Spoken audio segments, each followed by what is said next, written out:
going to put the recording on. Okay, so the meeting is being recorded at 6:39 April 1st, and we will start the meeting of the Industrial Development Commission. Just so you know, too, the way that the recording works on Zoom is it will record both audio and video and audio separately. So we can certainly, with people in San Francisco and Michael, who seems to be in some sort of a grassy, wet area, maybe we'll just do the audio recording. But we can decide that after. So in respect to those who are on, just keep in mind, if we do vote on any items, everything's going to be by roll call. So we'll have to record that in the minutes. I have a pen, and Denise, thank you for grabbing minutes too. We can, if I need to, I can certainly take it over as well, but we can kind of do this together and go through together. If I start breaking up, or if anybody breaks up, if you guys can just let us know. You always have the option. Oh, hold on, I see Mike is in the waiting room. So here comes Mr. Massini. Hey guys, sorry I'm late. That's okay. Are you going to show us your face, Mike? Let me see if I can figure out how to do this. I've never used Zoom before. You don't have to ask Nicole, because it looks like you have her account. There you are. I am. Perfect. Hi. So Mike. Looks like somebody's in San Francisco. Yeah, that's Denise, and looks like she's doing aerobics too. I don't know what that was. You just went off a camera view for a second. Okay, so members present today, myself, Renee Deli, Sandy Olerhead's on, Laura Parker, Michael Toole, Denise Luciano, who just went out of view, and Mike Massini. And then we have some guest Peters on, and Alyssa Nowak is on too, which we'll talk about her in just a minute.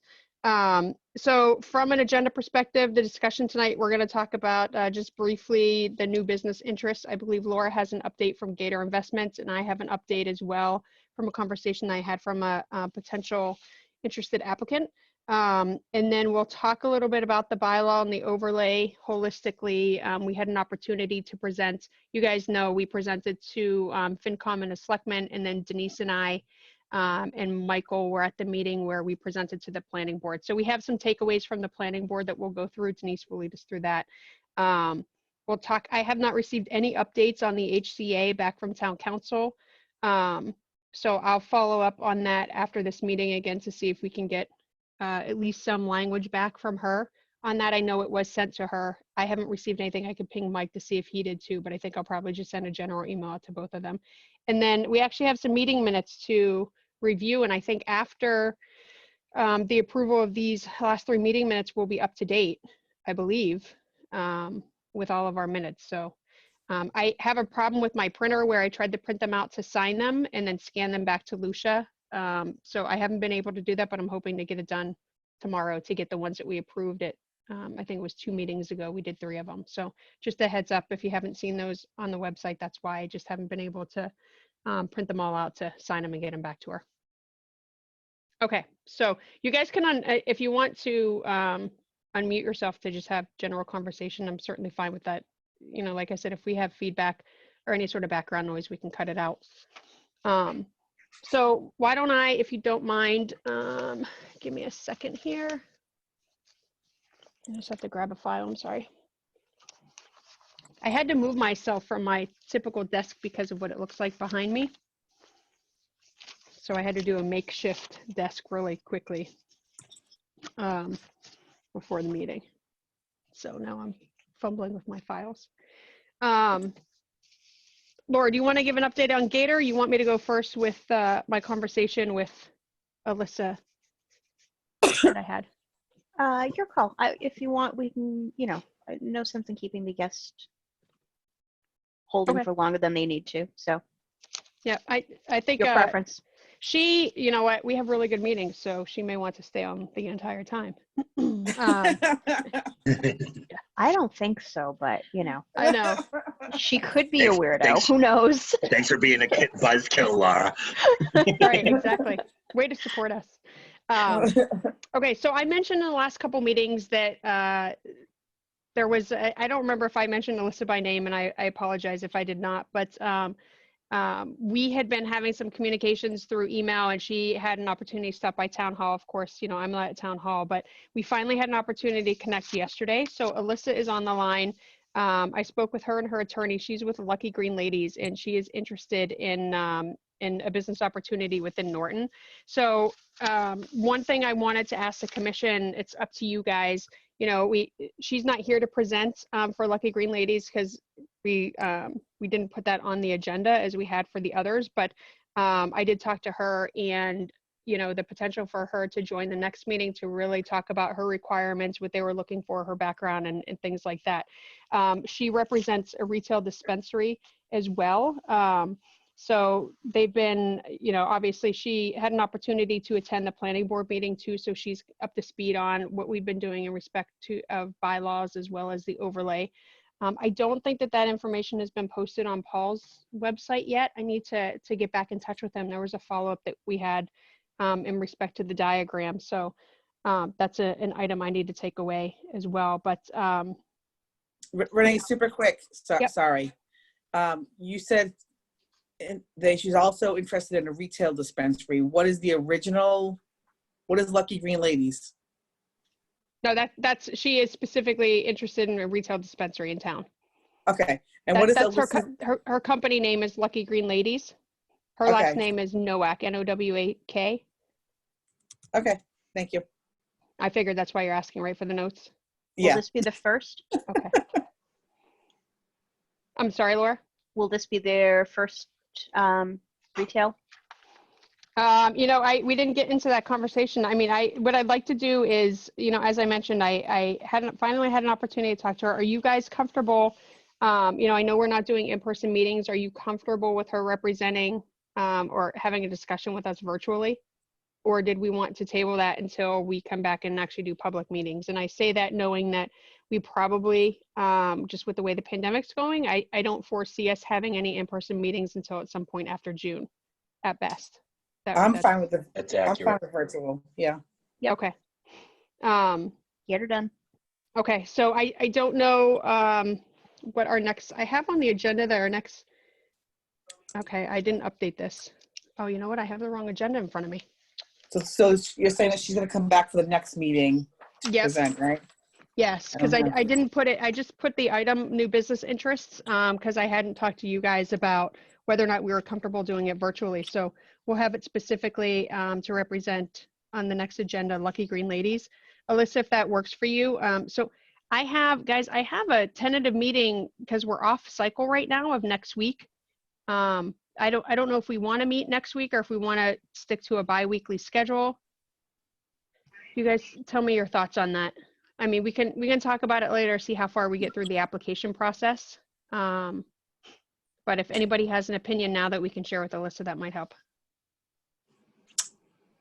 For me, I'd like the bi-weekly, but I know that means two meetings every 2 weeks for you because you got Board of Selectmen on the same week. Well, right? So I have Board of Selectmen tomorrow, which is our normal, but because we're off cycle for IDC because we didn't meet last time. Right. Remember, because that was when the I don't know if it was the stay at home that was ordered, but we postponed our last meeting because of everything going on. So, I mean, so if we stick to the original schedule that we had, our next scheduled meeting is next week for April 8th. But if you don't want them back to back, I mean, we can always rotate. You know, I'll ask you guys. You guys have Charter Commission too. So is this an off right now? It's an off week for Charter Commission, right? Right. I'm fine with whatever. It doesn't matter. Yeah. It doesn't really matter. The Charter Commission is actually this month meeting the 6th, and unless we change something on the 6th, we're meeting on the 13th. Because originally the 20th was going to interfere with school vacation week, so we moved ours back. Right. But now nobody seems to be going anywhere. I don't know. I had posted in our last meeting whether to move the 13th to the 20th, and I was told to ask at the next meeting. So. Okay, that's still though Patriots Day, right? It's still considered a holiday in Massachusetts. Yeah, but we're not doing anything. We're not going anywhere. Hey, it might be a virtual happy hour or virtual something, right? True. Yeah. It's a school night. Right. Okay, so you guys tell me, do we want to get back to the normal bi-weekly on April 8th, or do we want to just start bi-weekly from today on? I think bi-weekly from today on is fine. Okay. So then that puts our next meeting on April 15th. I don't have a calendar. Can somebody confirm that for me? Confirmed. Okay. Confirmed. So Alyssa, would that work for you guys? Or you to present to the IDC officially? Yes. You said the Okay. 15th, right? Yep, it would be Wednesday, April 15th at 6:30. Perfect. Okay. Thank And you. then I can, when I schedule the next Zoom meeting, it should be a new link, so I'll make sure that I get that to you. Thank you. You're welcome. So a couple things I wanted to mention about my conversation that I had with Alyssa is, so they are, and I think they might be the first one, but you guys can correct me if I'm wrong, but they are a social equity participant. So it's a little different. I don't know how up to speed you guys are on the program, but essentially what it is it allows certain groups to move through the application process more expeditiously. So she does qualify for that. Her company qualifies for that. So that's something that they would have in respect to their application review with the state. So I don't believe that we have, I don't believe that we've talked to anyone who's also in that program. The only thing, like the only company I would think that may qualify for that would be Rosenbuds, but I'm not even sure that that they do. I know Michelle didn't mention it when they were with us, right? Renee, I'm sorry, I missed it. What program is this? It's a social equity participant through the CCC. So if you look at, We talked about it in the yeah, in the review bylaws. process, that Yeah. if we, all other things being equal, if we couldn't make a decision, that there would be consideration of social equity applicants within the process. Is what you're saying Lucky Green Ladies would be the first that we know of that will qualify for that program? Well, I think it's the first, the first that we've talked to out of all the folks we talked to throughout the process. Yeah, One that right. opened in the first retail shop that opened in Boston.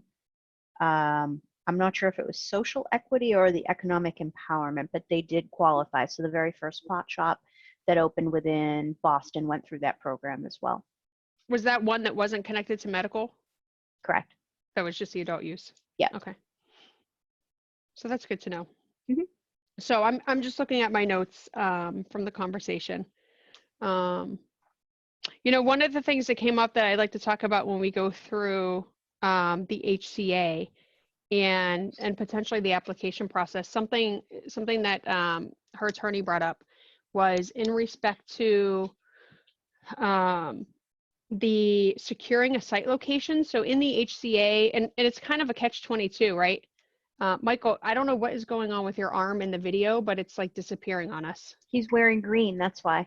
Oh, is that it? He's blending into his green screen. Yeah. Yeah, it's yeah. If the light doesn't hit you, you disappear. Yeah, it's pretty freaky. You're like the invisible man. Did we get the entire image to just appear, Michael? Lean your head back. Excuse me. So one of the things that we had a conversation on that I hadn't thought of that we should talk about is whether or not in the initial process, whether the application process or the HCA, that we require a site to be listed, that we require a site control, because it's kind of a catch-22, right? In order for them to get a license from the state, there has to be a site. They have to do a community outreach too, based on that location. But one of the things is once we require somebody to get site control, they typically have to pay, right? Whether it's to purchase a property or to rent a property. And I just wonder, how we're doing the process and incorporating an application process into this. That might be something that we want to consider, that it's optional. So we don't require somebody initially going through the application process to put that down. But To secure a site. No, go ahead, Michael. I thought that we talked a lot about that, and I thought one of the things that we said was we do want them to have a site control in place, because then we know that they're falling into the overlay. We know that they basically have a commitment to move forward. This was to kind of almost the site. You are absolutely right. It does require that that's kind of, they've signed an agreement that if everything goes well and they can get a license, they're going to get that lease. But that was under impression, that was, I thought we talked about that a lot, that we wanted them to have a site control in place. So we did in respect to the HCA, but I don't know. So, you know, at that time when we initially talked about it, we didn't have the guidance from council about doing the application process, right? So by doing this application process and having it open for, I think we were talking about a 30-day time period, right? That's like another month essentially that we would have a potential applicant that would have to pay a lease or you know, move forward with actually purchasing a property. So, I mean, I'm just saying it's a consideration for us in respect to the application process specifically, because in order for them to move forward with the state, they have to have it anyway. Yeah. So it's but kind of it's- weird. It's like that whole cart before the horse thing, or, you Yeah. know, egg before the chicken or chicken before the egg.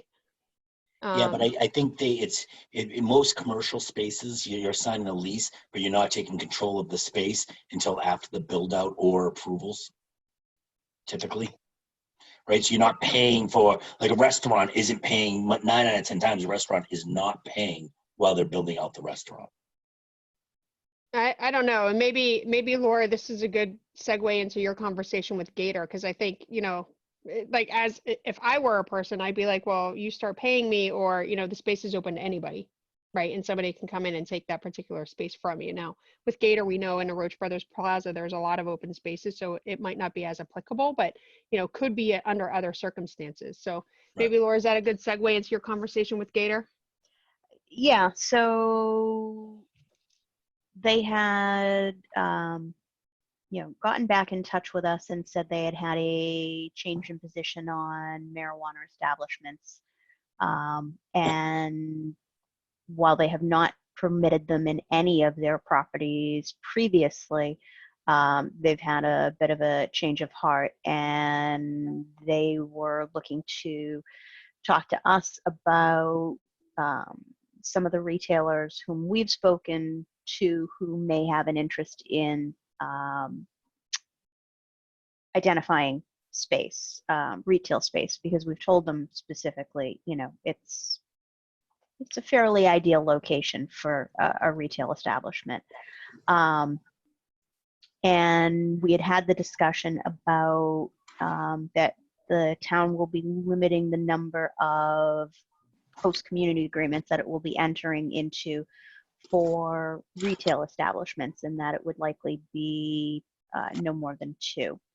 So that just because they're in a discussion with a retail establishment does not necessarily mean that they are going to be the company that is going to be granted the host community agreement. Did we lose Renee? Oh, there you are. Sorry. Hi. You're on mute. All right. I'm just going to keep talking. So my suggestion to them was you probably want to be talking to more than one, because of the fact that not every company that you talk to is going to be granted that host community agreement by the town. And their position was, well, that's fine. Until the lease is signed, it's available to lease by anybody. So I don't know whether that means that, you know, they could be negotiating a lease for identical sites, or, you know, and whoever gets their check in first gets it. I think it could make things a little bit more challenging to prospective applicants based on that, especially if there's going to be an outlay of money in order to gain site control. I guess the other option is within this particular plaza, we happen to know that there are multiple spots available. Right. Yeah, there are, you know, 3. Is there 6? Well, there's 2 available in the 2,500 to 2,700 range. There's 2 available in the 1,300 square foot range. There's 1 in the 3,400 square foot range, and there are 2 in the 5,400 to 5,800 square foot range. So it is not lacking for space, and, you know, conceivably you could have you know, multiple places looking at different, you know, some may decide 1,300 feet works great for them. Somebody may say, I want 2,200. Somebody wants the end cap at 3,400. So I had recommended that they, talk to anybody and negotiate terms with anybody that approaches them based on the fact that there's So, going to be a limited number of licenses. so Laura, are they dipping their toes in because no one's biting on the Roach Brothers? Are they, what's your sense? I mean, Yeah. I know they're not going to tell you that, but Yeah, no, I think they're nervous. They're losing their anchor store. They have had discussions specifically. They have called Roach Brothers and asked them to reconsider. And they had called me specifically to find out if there was something that the town could do monetarily, subsidize them in some manner. I told her I would pass that information along, and Renee is free to share that with Mike Units. I did say, financially, we're probably not in a position to be able to, help cover part of their rent. Whether we entered into some sort of pilot or TIF, I don't know. And I do not think it would be adequate enough to compensate for the lost revenues. They basically, the conversation that they had was sales have been declining, and it just does not make business sense to renew the lease. And it had nothing to do with the amount of rent they were charging. I'm sure, any amount was probably going to be insurmountable if, that they were showing a loss on that site. right. And the fact that she went through the list. She literally called everybody and spoke to every single grocery store because they wanted to provide basically a turnkey solution. Here, come right in. You've got refrigeration, you've got loading docks. You don't have to retrofit much. Come on in and set up. And they were willing to subdivide for Aldi because Aldi doesn't need that much space. And every single one of them came back and said they've run the numbers and the analysis based on the demographics of the town. And it's just not enough of an income producer to be viable there. So they are nervous, I think. So I think that probably had something to do with them.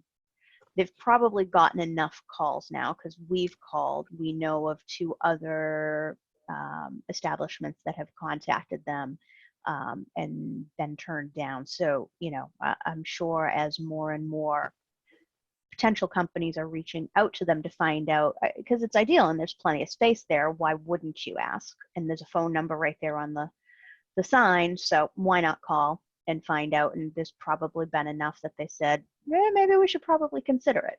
So Yeah, somebody told us they reached out to them before, right? Like Yeah. early on in our conversations. Yeah. I don't remember who it 2 was. of them did. Yeah. Wasn't it I know who- Solar? I think Solar Therapeutics did. They did. I believe the Dunkin' Donuts folks did as well. Yeah, I did. Agreed. Yeah, I don't remember specifically, but well, I mean, it's good that they're changing their tone. And you know what? I couldn't remember either. And as we were talking about it, I think I do remember. But Denise, correct me if I'm wrong. We did not put a stipulation in the bylaw that establishments couldn't be within a certain distance, right? Didn't we exclude that Of each because other? didn't we exclude that because if somebody had both a dispensary or a cultivation facility that they were able to operate next to each other in the same facility? You remember? I think we do have a distance from each other, from other retailers, I should say. I was going to say retail, there should be a buffer. But we But didn't. there shouldn't be between retail and cultivation, for example. And I thought that was because CCC required retailers to be a certain distance apart, but I could be wrong, confusing it. I mean, I don't see any retail dispensaries wanting to be in such close proximity to each other, right? Like I don't think that makes good business sense, but we should see if we wrote anything in there, because I think, Laura, you brought up an idea a while back, right? About the distribution folks that came to us, like potentially there are docks there, right? So Yeah. That was my potentially could use that was my next topic is somebody should reach out to Horizon Beverage and make them aware that space is available. Roach Brothers wants to keep it a storefront, so they would probably subdivide it, set a wall, I don't know how many feet back, 25 feet back, so that the warehouse or distribution access is only available from the rear. There's no sign. There's no way to kind of know that there's something potentially back there. But they did not want they didn't want to close off the center front access. So they would probably have to subdivide it to an extent to keep some sort of small storefront there. And it would probably wind up having to be longer as opposed to deeper. Yep. But I think don't- somebody definitely should reach out to Horizon Beverage and find out if that, well, my other thought after I hung up with them is perhaps Horizon Beverage might want to reconsider locating their We should clarify too, it's not Horizon Beverage, but the gentleman that currently works for Yeah. them. So perhaps Horizon Beverage as a liquor distributor may want to move into the Roach Brothers space and reconfigure their existing for the marijuana distribution. That was So- another idea. Their liquor distribution is several 100,000 square feet. Ah. Huge. So that's not going to work. Yeah. Do you But remember it- what, I'm looking to see what their initial requirements were. Do you guys remember for Yeah. distribution of marijuana? I got it here. Hang 30. on. Was it 30? I want to say. So Renee, I just looked in our draft bylaw today. What we have is a 500-foot distance between marijuana establishment or MTC from any other marijuana establishment or MTC. Mm. So we did it by establishment, not by dispensary. Correct. Anybody remember why we did it that way? Was there a reason?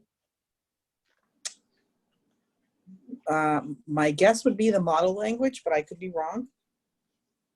Sandy, do you have the model language available? Can you take a peek? I don't have it. Mine's in the car. I don't know if Sandy has hers.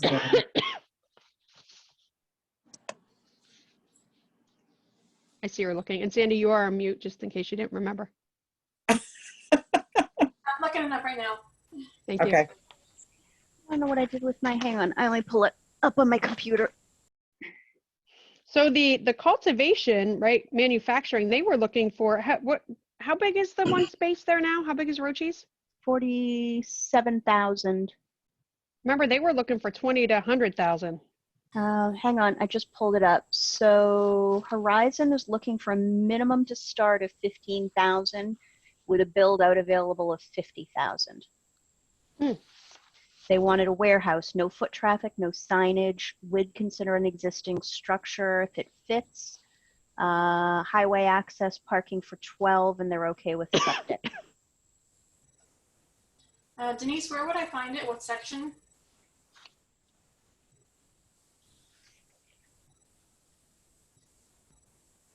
No idea. What section is it of ours, like that language that you found? Where was? Where's it in ours? In our bylaw, it's under. Oh, I just closed the wrong thing. Hang on a second. It's under. Is it physical Once it- requirements? Additional requirements and conditions, and then under location. The last bullet. 4. Or IV, I should say. I'm hearing crickets. Does somebody have crickets in their background? Like Mm, literally nope. hearing crickets, not Peepers. right.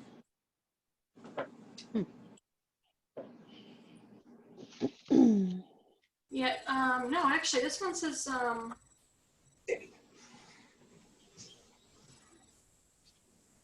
This one says no marijuana retailer shall be located on a parcel which is within 300 feet And crickets too. of a parcel occupied by another marijuana retail facility.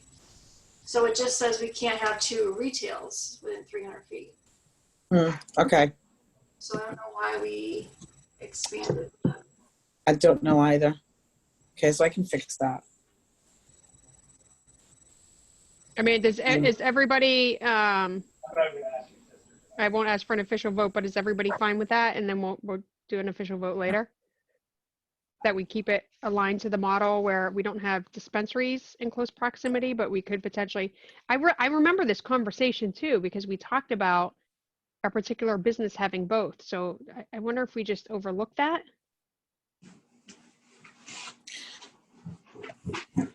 Denise, what section is that in again? I'm just gonna look at like the last draft. Let me see. It's on page 6. It's section 175-21.5, section C.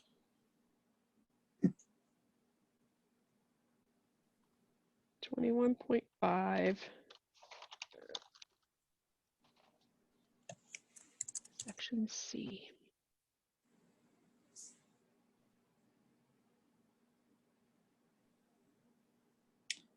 It's just a simple replacement of the word establishment with retailer. 25.5, 21.5. Yeah.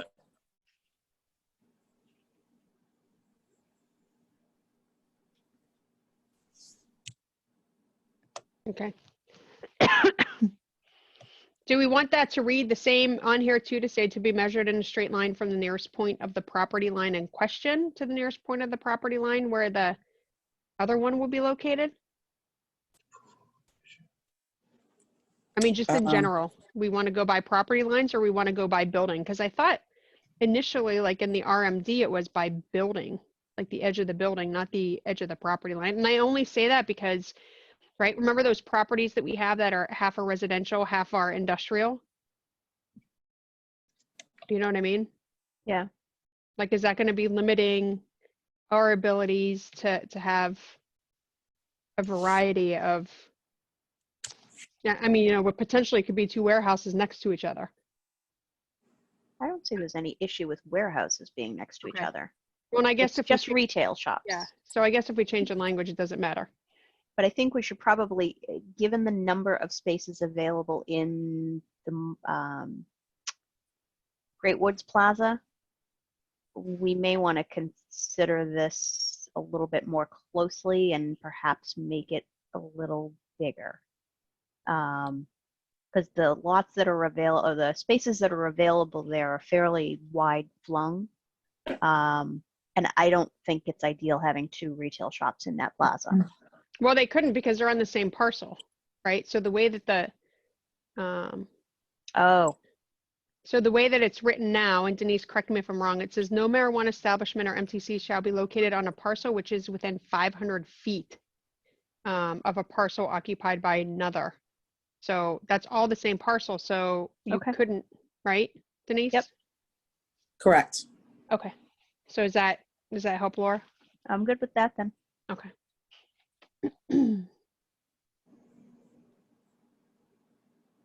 Okay, Laura, anything else on the Gator conversation or things that we should consider No. overall for the industry?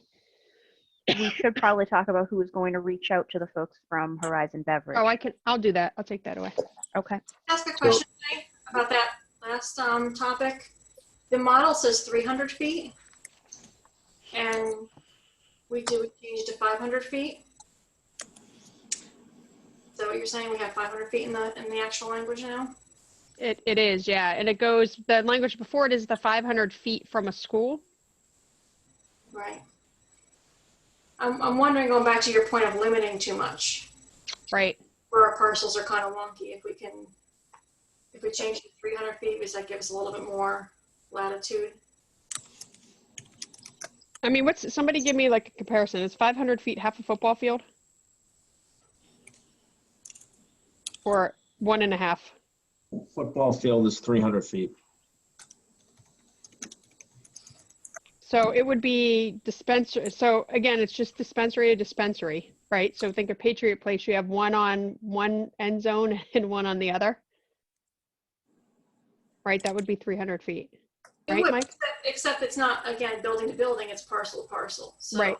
when you get those bigger parcels that are kind of weird. Well, that's why I'm wondering, should we change that to be building to building, not parcel to parcel? Because I mean, some of the parcels are huge. You could literally be by the way some are designed, you could be like a mile down the road in some of those bigger industrial areas.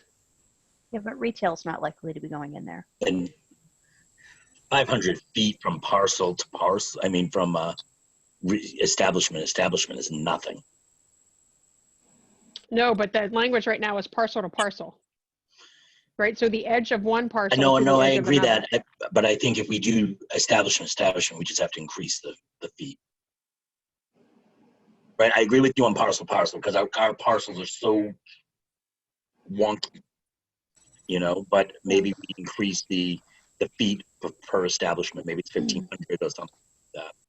Well, that, like, in terms of later on, if somebody wants to expand, won't that cause them, or could it cause them problems if we did it building to building? You'll say, I think doing building to building is a problem, because if people decide to, like you said, expand the building, knock the building down, rebuild the building, it changes that distance. Well, can I ask a question? Let's use Roach Brothers. I'm way at the other end, and then over near the other Chinese food restaurant, there's a spot that opens up there. That's not 500 feet. I mean, is that one thing considered one building, or is that one spot considered a building? Roach Brothers has the from what I could see from the overlay, and I can pull this up on the GIS map, but Roach Brothers has all the way over to the mobile home park. So that vacant area is still there, that same parcel. Right? I mean, And really, so I'm thinking, remember that I'm going to show this. And I this is think, going to look. I think we're splitting hairs when ideally I think we would like to see them not on the same strip of road anyway, right? Ideally, we'd like to see like one on 140 and one on 123. Yeah. And we So- have control over that by who we're negotiating host community agreements Right. with. So I think we're splitting hairs to try to get them closer together, but I don't think we want two retailers like down the road from each other. I would agree with you. So I hear what you're saying, but I'm going to go back to Sandy's point about being too limiting. So I'm just going to show this because this is one of those weird parcels, right? Remember this Wheaton parcel? So this is on 140. So look at the, like, just how far the parcel is. I mean, if somebody were, now granted, like Mike, this is right by your house, right? But if somebody were on this edge of the parcel, the way it's written right now, they couldn't be in this parcel or probably this one, Right. maybe not even this one here. Right, but we can only have two. So if you're only able to, We don't Three want them top- next to each other. right? So, yeah, Why right. would you? But remember, right, we've talked about this before. We only have two now, right? So think All about right, so future. Think about future liquor three. stores. How are our liquor stores? Anybody know that? We're never gonna get to 6. I'll tell you that. So maybe 3 at tops, but I would think you'd want to have them spread out for them to be the most successful. I would be comfortable going down to 300 feet, but I would keep the language of parcel to parcel, just because I feel like there's a reason for that language. It's pretty consistent. I just don't want to open up things that we haven't really considered with changing that language. I mean, again, I go back to, I don't think two dispensaries would want to be that close, but again, just based on how we have these weird parcels and zoning, I just don't want us to be too limiting in that. So I like Sandy's idea of keeping it parcel, but dropping it to 300. Are we voting on that? No, I'm just asking for opinions now. We can vote, we can officially vote later, but. I'm indifferent. I mean, I'm fine with it 500 feet because, like I said, I don't want to see two marijuana places on the same strip of road. I'd rather see them in different locations to be A, the most successful, and B, to give them different market areas. You're pulling from the same market if you're in the same strip. Yeah, I mean, let's think about, for example, I can see this as being a potential issue already. So we know, is it Solar that has looked at a particular parcel that is not that far from Roach Brothers? I know it's not within 300 or 500 feet, but it's still close. So I think we should also have, in addition to reaching out to Horizon Beverages, we need to talk to the retailers that have been in contact with us and decide how best to approach the Roach Brothers Plaza situation, because they have asked us to put them either in contact or ask them to have the people that had come to them originally. Sounds like they didn't keep any names and numbers to reach out again. So do Right. we want to initiate that? I mean, I don't know that I think that that's up to, unfortunately, I think it's up to Gator to do. I mean, I don't, we put it in the overlay, right? So, I mean, do you feel like we have a responsibility to reach back out to say that Gator Investments changed their mind? I'm fine Yes. doing it. Okay. Yes, because nobody's going to know that Gator changed their mind. So I So can do we that know- with we everybody know that two- came. Yeah, we know 2 of them have reached out to them. Gator said no. Gator didn't bother to keep the name or the number. So they have no idea who was originally interested, and they've asked us for help in reconnecting with them. So I'm fine with And- that, because I was going to reach out to everybody who's touch base with us with the general, like as soon as we get the diagrams and the proposed bylaw up online, I was going to email them anyway to say, hey, this, I know we've had discussions on this. This is what we're proposing to take the town meeting. And then I can put a note in there too to say the property owner for the Gator Investments for whatever what that's called. I can't even remember, Northwoods or something like that. Great Woods Great Woods, Marketplace. And I thanks. don't think that property that they're looking at down the road, I think they're chasing a rabbit down a hole there. I don't think that's gonna ever come free until legal things are done. So I think letting everyone know that Gator is stable. Michael, I talked to him about that. It's the owner of the property is not the one involved in the legal. It's the current tenant, the current rental tenant. So that guy And doesn't own the that property. makes that easy. Right. All right. Good. Yeah. They had their attorneys look into it. Because I told him, I said, hey, this guy's been in the news, and my understanding is there, Yeah, the it's state could for seize tax it for- evasion. yeah. Right. Okay, so I'm putting a note that Renee's gonna reach out to the retailers who've expressed an interest so far. I'm going to do it to everybody, right? Because Right. it's I think it similar would with be, Horizon. it would be negligent if you didn't tell Right. everyone that we spoke with. Right. Renee, something just came up and we may have covered it before, and I'm just not up to date. Have we been in contact has Mike or the select board been in contact with Roach Brothers? I believe Mike has. Yeah, I think just the letter that was received, right? That said that they were leaving Yeah. town. But no one's picked up the phone and actually spoken to them? Not that I'm aware of. I mean, their situation may have changed too right now because their business may be picking up given the current environment. I think it would be really bad if we let them just leave town. They sent us a letter and we have not responded. I think tell me if I'm off base, guys. No, I hear what you're saying. I mean, if I could get one more year out of Roach Brothers, I'd be happy. But What I'm saying? But I Mike, think they didn't send us a letter, they sent Mike Eunice a letter. So he has to be the one that responds. Yeah, I mean, I can bring that up in the meeting tomorrow. Although Gator did reach out to us and say, is there anything that, the town can do? right, and that's what to follow up on what you were saying, Laura. Exactly. And let me just write my notes. So I'm going to reach out to everybody about the overlay, the bylaw, and the Rochi's change. The overlay and the bylaw just showing what we're proposing, or Yeah, what we're planning on taking, because we've talked a lot about it with a lot of people. But I think we're at a point, specifically with the overlay, I think we're at a point where that's pretty final. I mean, we haven't received any feedback about any changes, and it's now been presented to all the key groups. Who do we just lose? Massini. can I guess? I'm sorry, just for clarification, who's 845? Who's area code 845? That's Alyssa Nowak. She was on. She's going to be presenting to us at the next meeting. Okay. Her company is Lucky Green Ladies. No, that's what I thought. I just wanted to make sure. Excuse me. Okay. Anything else, Laura? No, I think I'm all set.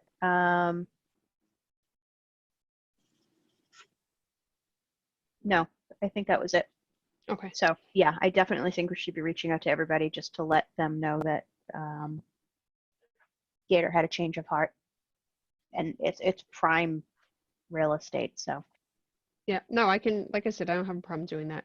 I mean, I have With the, that, I was more excited about the other location down the road, the other place down the road, because that, I think having that in there will turn stores away from that plaza. It's my personal opinion. And guess what? I have nothing to say about it. We have nothing to say. You know, if they sign a lease, they sign a lease. But I wouldn't be a huge fan of it in that plaza. If they could establish the mini golf. What are you laughing at, Renee? you just, your thought process. Like I was just watching you.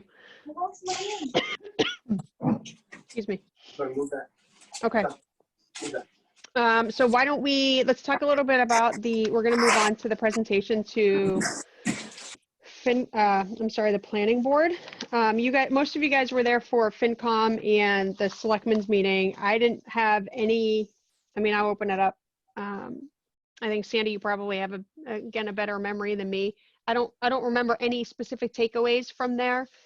They had questions on what some of the areas were. A piece of their feedback, while it didn't really come to fruition, I think until the planning board meeting, was just they had some difficulty discerning what the actual diagonal areas were within the overlay. And at the planning board meeting, they actually said, they're like, can we have the overlay district without the water resource protection district identified, because that uses a diagonal as well. It's just an opposite diagonal. So I'm going to go back. I haven't talked to Paul about it, but obviously Paul was in the meeting, and see if Serped can, we talked about two things. One, we talked about when we do the diagrams for the info session, which if the info session now is going to be, if it's going to be virtual, right, we probably don't need to really worry about having these printed, but if we can have them, at least from a PDF perspective right now, take that water resource protection district off. I guess the only question is do we want to keep it where the parcels are, which I think is better for the actual overlay as part of the bylaw change, and then have a separate one that shows the satellite view, right? Because we talked about that so people can understand more specifically, like they can pinpoint based on location. Yeah. Renee, when we do the public session, should we try to do something with more of a teleconference like what we see here, but we can also have a split screen showing a PDF/presentation? Yeah, that's going to be the intent. I think, I don't know if we're at a point yet to say for sure if we're going to be virtual or Okay. not. All right. Because I think the maps go a long way, and us walking through the maps give people a definitely. give people the sense of, I think some people were struggling just to kind of identify certain plots, but it is what it is. Yeah, no, we would do it. So, we're going to share screen here shortly too, to look at some of the other stuff, but I would expect, that we share the presentation, that we share the overlay, and then we would have the bylaw there. So I think that those would all be something that you'd see within the view. And if we find that Zoom isn't the correct platform for it, we can look at other things too. WebEx does a really good job of sharing a document and still showing the participants up at the top.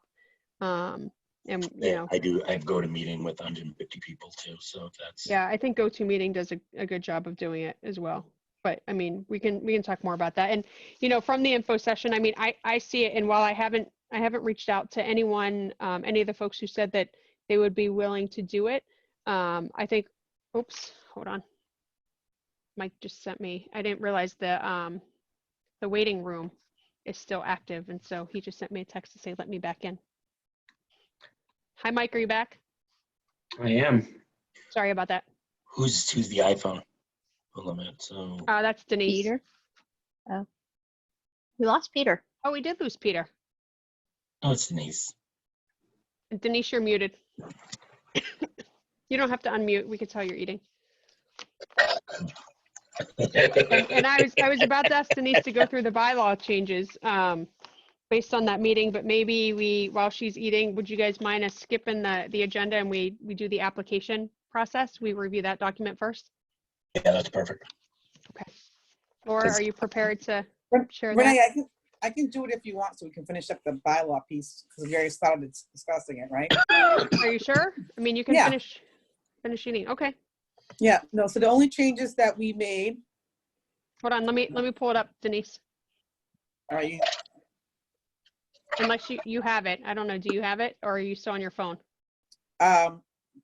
so the Zoom's on my phone, but I have it on my computer, so it's not on the same device. Okay, I'll get it. Hold on. And that's 331, dated 331, correct? Is the one that you sent today? That's the one we're talking about? Yep, Yeah. it's the one titled it starts with number 1, draft marijuana bylaw. Yep. So let me pull it up on my screen and share.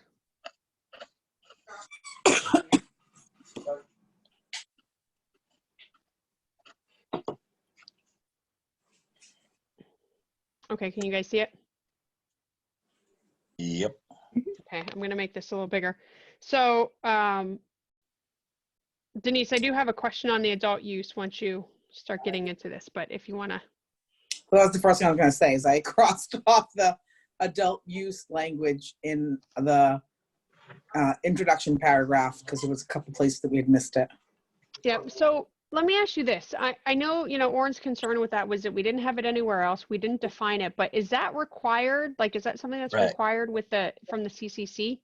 Or did we just miss it because this is the preamble that town council wrote prior to? I think that's why we missed it, because it was the preamble. So I think it's the preamble that she wrote while we had taken it out in the revision in between. Okay.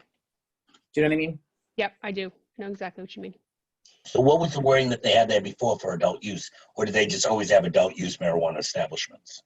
We had used the word adult use marijuana establishments before, then we took the adult use out. Yeah.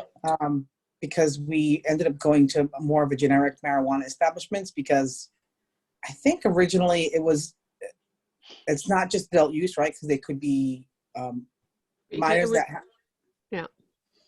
Well, it was the medical, right? Even though we changed it, now we say The medical, marijuana establishments and medical treatment facilities. So yeah, but I don't know, we changed it a couple times, but now it's just marijuana establishments. And it's not just adult use either, because it's marijuana establishments includes, right, distributors, cultivators. So it's not use. It's not use per se, right? right. Yeah. The next section that we changed was under the use regulations, that little table. And this was the way that this zoning chart had always been. We didn't make any changes to this, but there was some confusion around the marijuana establishment being here, because really the top box is marijuana establishments with the exclusion of social consumption establishments, which is where we're having special permit added, right? And then below it was intended to capture the social consumption establishments. But it was confusing it, because it started off marijuana establishments, so comma social consumption establishments of any kind. So we just got rid of the marijuana establishments in the beginning part and started out social consumption establishments. That was just a cleanup that they had asked for, but it wasn't our doing. We hadn't made that language. It was just what was there before. So Denise, I don't know if you can see on your screen. I made another tweak to that, and I capitalized the S in social consumption, since that was going to start, and I put it as social consumption marijuana establishments.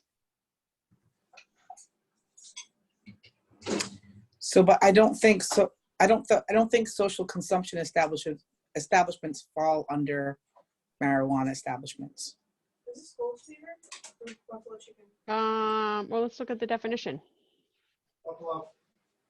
So the definition's not in here. No, it's in our other bylaw. I'm gonna. Why wouldn't we make that special permit knowing that it's coming down the road? Because our discussion was at the towns, we don't feel that we're ready for that. We didn't want to That's right. bite off more than we can chew right now. Okay. All right. I just feel like we're gonna have to go back in to change that later on down the road. You're right. We will. Well, I feel like we're going to go back in to change the number of licenses too, but we'll talk about that because that was a big discussion topic. Yeah. I'm going to just look for the definition on here. And I think it just took over my screen, so I apologize, but let me, marijuana establishments. Just for that, I'm going back to the bylaw. Yeah, that's where I am. I'm on the. I know it's just you're driving the car and it's driving me crazy. Okay, so it says, I can share this. Let me just, hold on. Why, did we take the definitions out of it?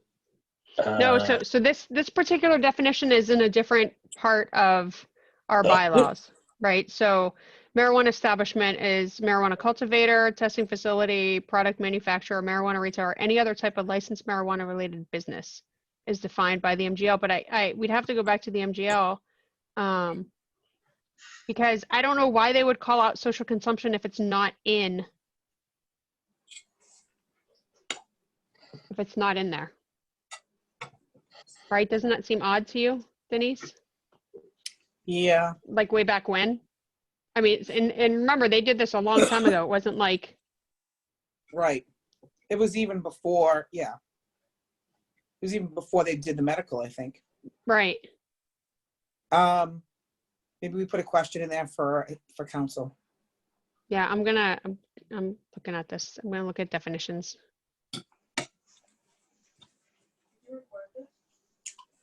So, can you guys see my screen? I'm on the mass.gov site. Let me just see if I can get down to marijuana establishment. Who knows? That may have changed online and we never updated our bylaw. Here it is. Yeah, so it is in there, Denise. I As wonder part, if we, yeah, so it has means, if you can't see this, let me zoom in.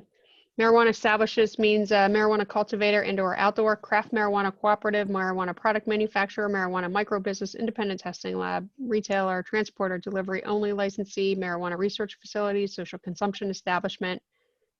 okay. I wonder if we should update that.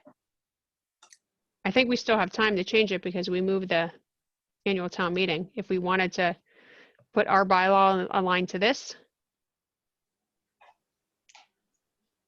I don't really want to. Okay. I mean, it's silent on it, so it can be interpreted to be included. Okay. Because it says according to mass law too, so I think you're Yeah. fine. Okay, so let's change it. So social consumption.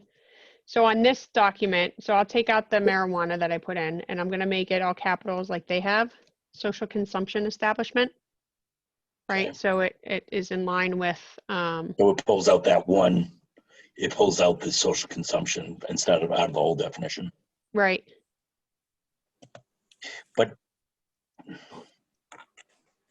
But no, back up there, go back there. Wouldn't you have to take out the delivery as well?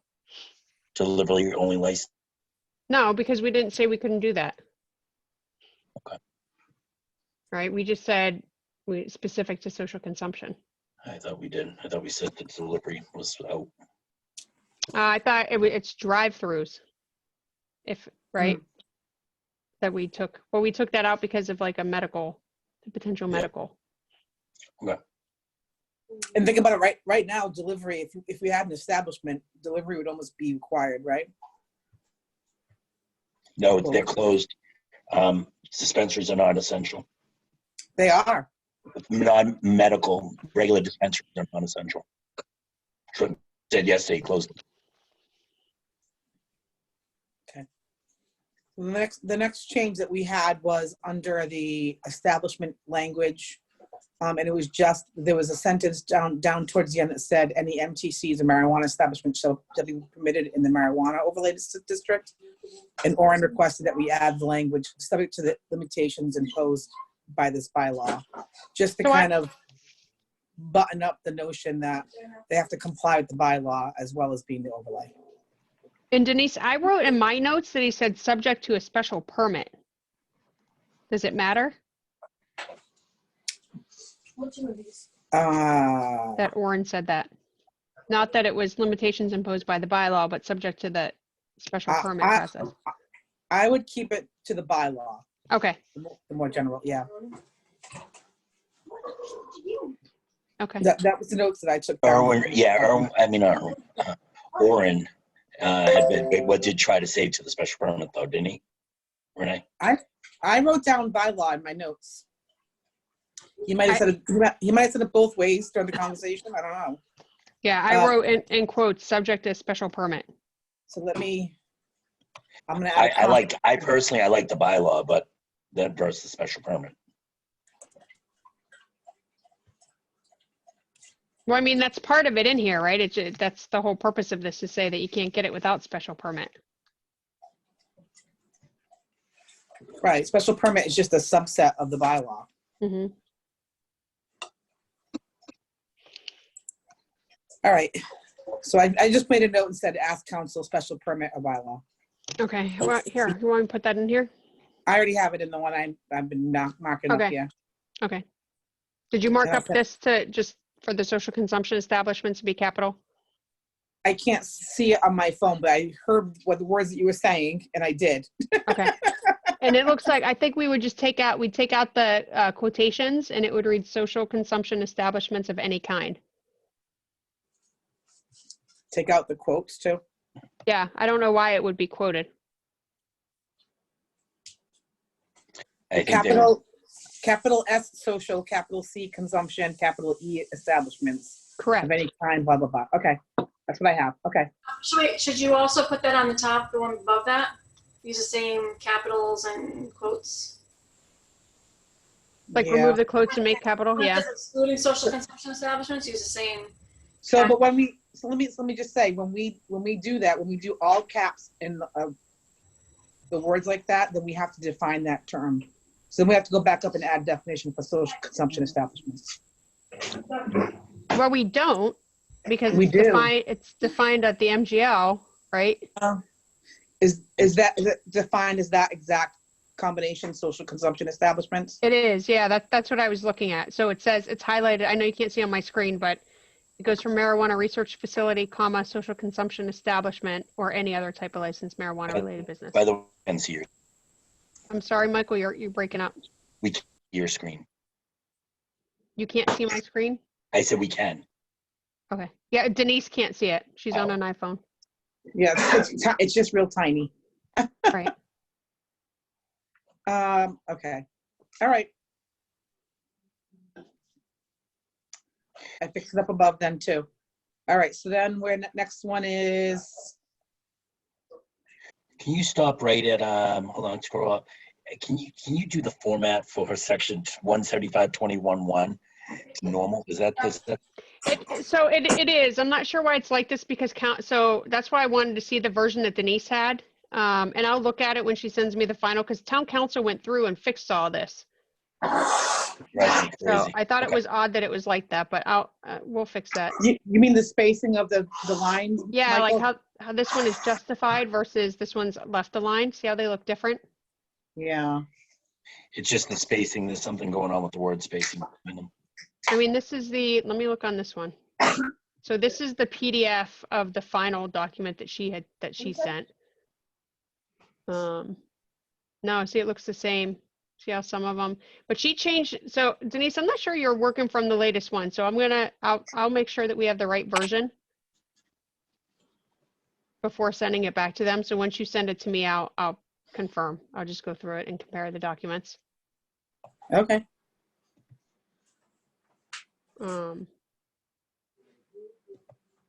Okay.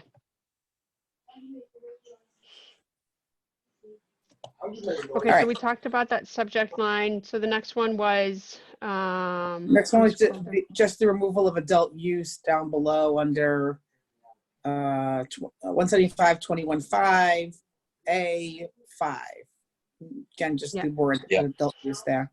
So that was the change, but then we should talk about this section too, because Joe had, again, quite a bit of concern about the licensing. Right? Yeah, he was. I didn't understand how his math was working, by the way. I mean, so it's twofold, right? So he's saying, why are we going by the number of licenses? We should do it by the population. He's saying do it by the population. So he said we're about to bump up to 20,000, right? If no one bumps up to 20,000, we would get one more package license as well, more beer and wine license. And he's saying, why aren't we tying this to the population? So if it's 20,000, for every 10,000, there's one license. Right. Well, why don't we put that wording in there instead of just saying two licenses? The state says we have to have at least 20%, correct? Yes. I guess I just worry if we start calculating it differently, is that going to potentially go below what the state's allowing or requiring, the minimums they require? That's a good Alright. point. I mean, but we remember, but we put a cap on it, right? We didn't start from the bottom What's the 20% of? 20% of, I'm sorry. of the number of licenses issued within the town for the retail sale of alcoholic beverages not to be drunk on the premises were sold under MGL Chapter 138, Section 15. Okay, so it's 20% of the liquor package licenses or both liquor package beer wine? The licenses issued for the retail sale of alcoholic beverages not to be drunk on the premises. All right, so it's either or. This is council's language.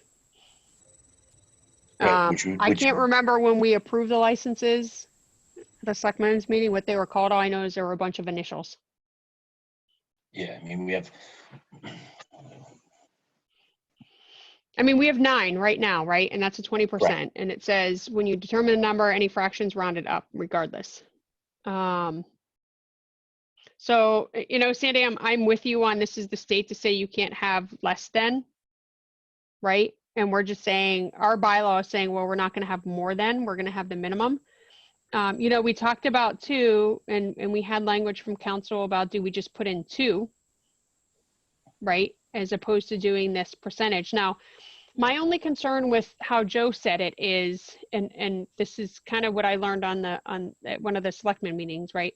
Is we don't have, like, the data that we just approved for our census for the town is from 2010. It's from the national census, right? And that's the last time it happened. And I think that, like, it can take a year for us to get the census back from 2020. yeah, it's 2021, late 2021, right?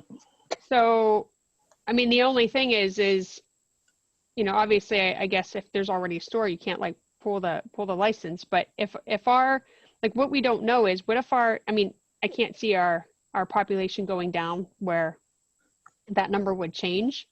But my concern with Joe's, like, his proposal on doing it is, we as a town don't collect population data. So if we Yes. do it based on population data outside of, We don't collect, we do an annual census. the numbers that were available that we approved as a selectman came from the 2010 data to confirm that this was the population of Norton, because that's the only confirmed number that was provided. And that comes from the clerk's office. So it's not like we're doing year over year and saying, well, this is our population, right? So we as a town aren't doing it. And I'm assuming that because we signed and we do it as part of the liquor process, but we're using essentially old data. So I don't know if we want to get in the business of being outside of that and not attaching it to the alcohol, the liquor licenses. And to Sandy's point, what happens if it changes and then the way we've defined it puts us less than what the state requires? I think it also makes it really clear, like, we're being conservative, right? It's what we're telling the public, that the minimum was 20%, and we're also making that our maximum. So if our point of leaving it at 2 is to be conservative, then let's make it really clear that this is the language that the state uses for the minimums, and we've set this at our maximum. Yeah. I mean, but again, it still doesn't solve for, he wants us to calculate it differently. Right. But I don't know we why you want to calculate it differently if again, if it's coming from the state. No, I get it. Yeah. I mean, Denise, you want to add any from that conversation?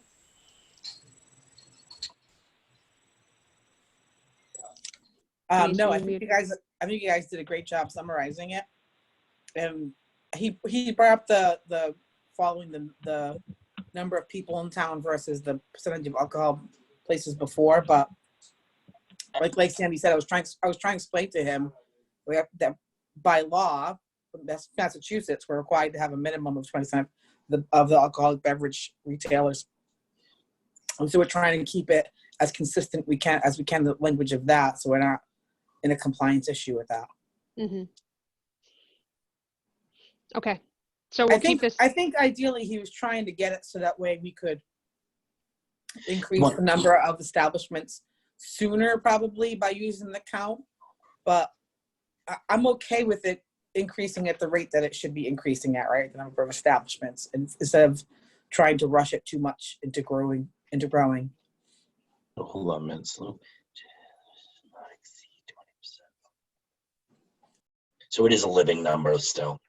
I mean, that's what Joe's was all about, having a living number, something that would increase. And we're saying it would, as long as it just can't do that, but it still would still limit it though. 1 minute.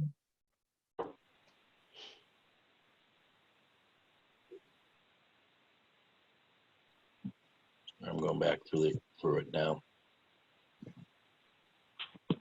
Yeah, I mean, I think, Denise, I don't know if you know that you just went on mute. But I think I'm fine leaving it this way because it is consistent with how the CCC's defined it. And if they end up changing it, then we would have to, we put in here, I don't know, maybe we should put in here a line about if the direction changes from the CCC. I mean, it's going to end up being a bylaw change, right? Regardless, if we want to increase the number, if the CCC changes the way that they calculate this.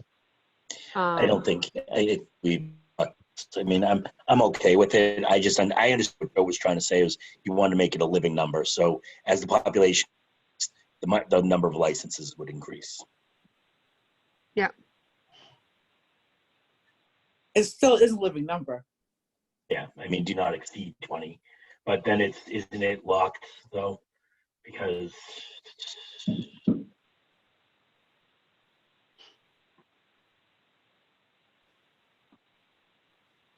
that's some number. Yeah, I guess it is a living number still.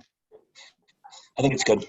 I mean, again, if the population goes up and the liquor licenses go up, then this could potentially go up with it.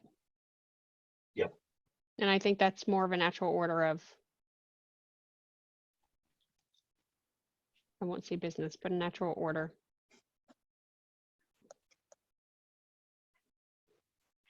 Any more discussion on that? Or are we fine leaving it as is?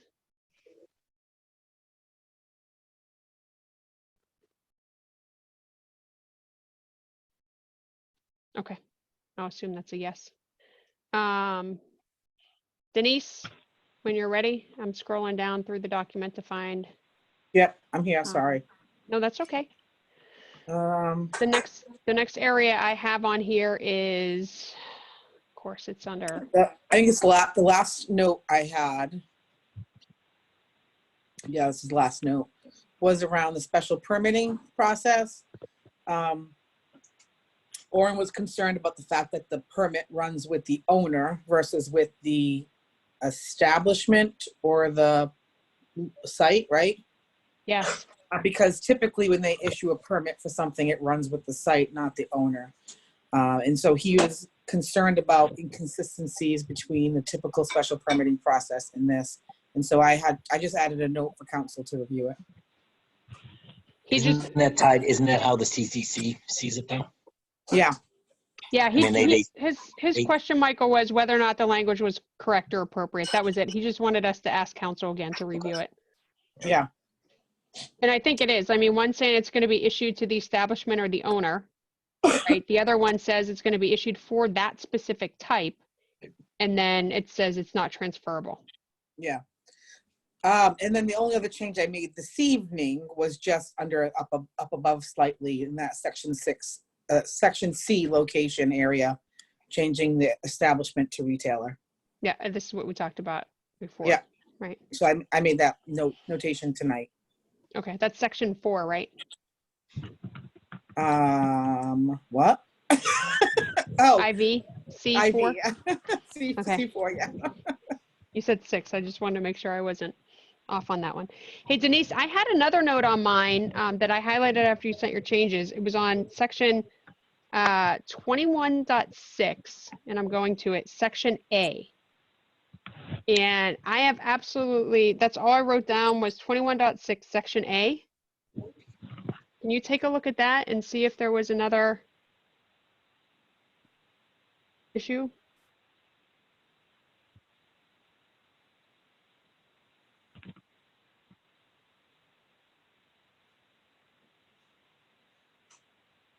No. So we had some Oh. conversation. We had some conversation around it, and Orrin wanted to make sure that the planning board's not making the decision as far as who gets to get a marijuana establishment.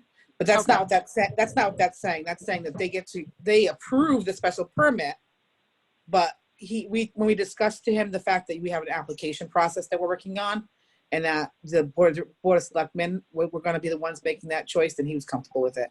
Okay, So that's what we're discussing in that area, but nothing Okay. needed to be changed. Yeah. thank you. I wasn't sure. I just had it listed. Yeah. So I wanted to bring it back to your attention. Okay.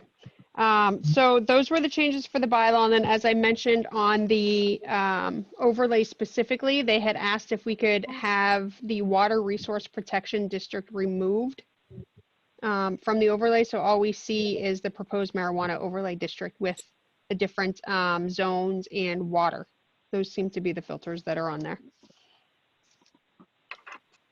So I don't know if Paul has followed up on that. I know he did follow up on showing the satellite view if we wanted to do that as part of the info session. So I think what I might just ask is to have both of them, right? Like remove the Water Resource Protection District, give us one PDF that has it by parcel and one PDF that has it by satellite view. It affects two maps, Okay. So right? Because it affects the Route 140 map and the East Main Street business map. Those are the only two maps that affect. What, having the Water Resource District on there? Removed, if you remove it, right? Because what they're talking about is the ones that look, Yep. the double crosses. So it's on the 140 route in the lower right-hand corner, and then it's on that big purple parcel right on the East Main Street Business Parks. Yep, and then, but it's also on the industrial zones in South Norton. There's a section up in the top right that you'll see where it is too. Oh, and it's on the Norton Commerce Center on the left. It's so funny, the map that I'm looking at doesn't show that. So it's on more Oh, than I half. see. Yeah, you're right. The commerce, just that corner. Yeah, and I mean, like for the ones it's not on, it is very clear what the marijuana overlay is. So I think it was valuable feedback that we should put in place, so there's Yeah. no confusion. So Renee, next steps with the bylaw, do you send it back to council, right? Yep. Is there- Send that back to council to review red lines, right? To review red lines and comments. Yep. And then hopefully that'll be final. Okay. The one thing, Denise, let's talk about this. So what I didn't see, I did ask council the question about access from a main roadway. And I don't think that she made any changes in here about that. Remember we talked about that, whether like, as we were looking, when we were going through the parcels, that one of the things that we talked about was we want to make sure that, you know, they access these facilities, these establishments from, you know, 123 or 140 or whatever that main roadway is. Is that something, I can re-ask the question, but I can tell you that there was nothing provided for us for that. So you guys still want me to pursue that?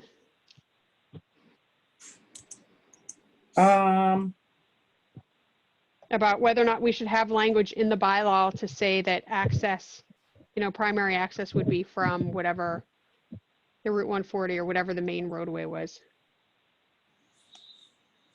Make sure I'm not muted. So with that would be under the, I would imagine, the special permit physical requirements. Physical location? I think physical requirements, right? I don't know. Let me look.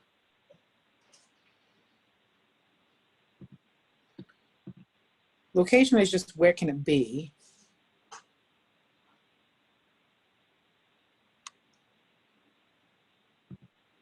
No odor, pesticides, ventilation, no outside storage permitted. So I think we would say,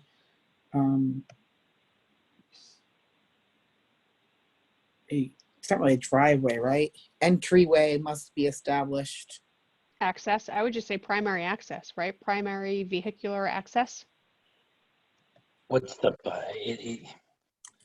what's the I could- planning board? How does the planning board reference it? I guess. They don't.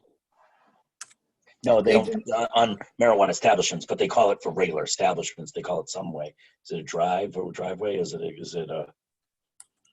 You probably want to use that same I language. don't know. We'd have to ask. Yeah. Well, let me see. Oh, I don't have my email up to look. I was going to So see. primary And check the line vehicular and find out what they call it.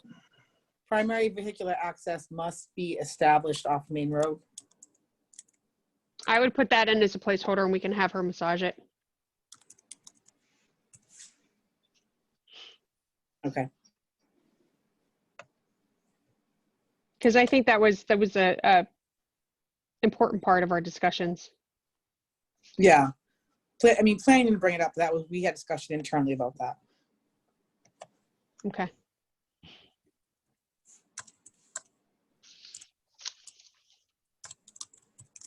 All right. So do we vote on this now or wait till it comes back from council and vote on that? I would say let's wait for it to come back from council unless somebody has another opinion to that. Okay, silence means acceptance, so we'll wait till we get it back from council. Why do I think you say the same thing for your children? I don't. I say it for work. Yes. Silence is acceptance. And then I tell people, if you're muted, unmute yourself before I move on to the next topic. Okay. I can't imagine it'll take it very long. These changes are very minor, so. Right. Okay. So that's it on the bylaw, and then the next part was the application, right? Yep. And I'll turn it over to Laura for, let me stop sharing. And Laura, you should be able to launch sharing.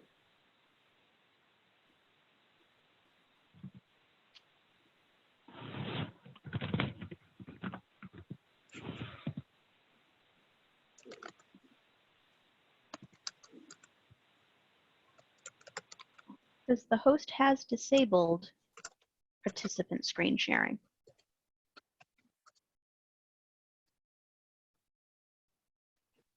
The host has re-enabled participant screen sharing.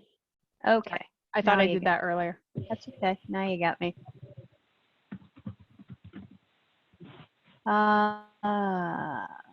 Okay. Can everybody see it? Can Okay. you close the So- navigation window over to the left? Yes, Thank you. maybe. There we go. How's that? Better. Okay. All right, bear with me. This is the first time I've done this. So after I was finished, I went back and made a few edits, things that were missed or just typos. And then I've also just made a couple of suggested changes based on what I've read in other RFIs. So if you want, let's just kind of go through them and I'll point out exactly what I've done. So the first thing I did was I removed adult use, just named it marijuana retail establishment. And then throughout it is referred to as just a marijuana retail or marijuana retailer. Let's see, I left it as a request for information. Some towns used RFQ, request for quotes or qualifications, and completely depended on who was doing the asking. So the first thing we need to do is once we've set this all up, just put in the location where it can be found on the town website. Can you put that on there, Laura? Just that it's insert website location. Sure. Thank you. Okay. Deadline for responses. From what I saw, most towns are allowing minimum of 4 weeks, maximum of 2 months. And then some who had more licenses available did kind of a rolling thing where they would open it up for a month, get applications, review those, take a month off, then open it up again over a period of time. But I think for our purposes, 4 to 5 weeks is probably plenty. Should we put on there the time, like the deadline for submission, or submissions are Well, we got to put the date. applications will, yeah, no, like We have to applications actually will put the be date. accepted for X amount of days and the deadline is this date? Like, do we Well- want to say 30 days or 5 weeks? This will have Up top? this will have a date on it. Basically, we just declare it open and we're going to set a deadline. Okay. This is where it gets really wonky. So in reviewing other towns, you wanted a fancy name. My name just the marijuana retailer subcommittee or the misses.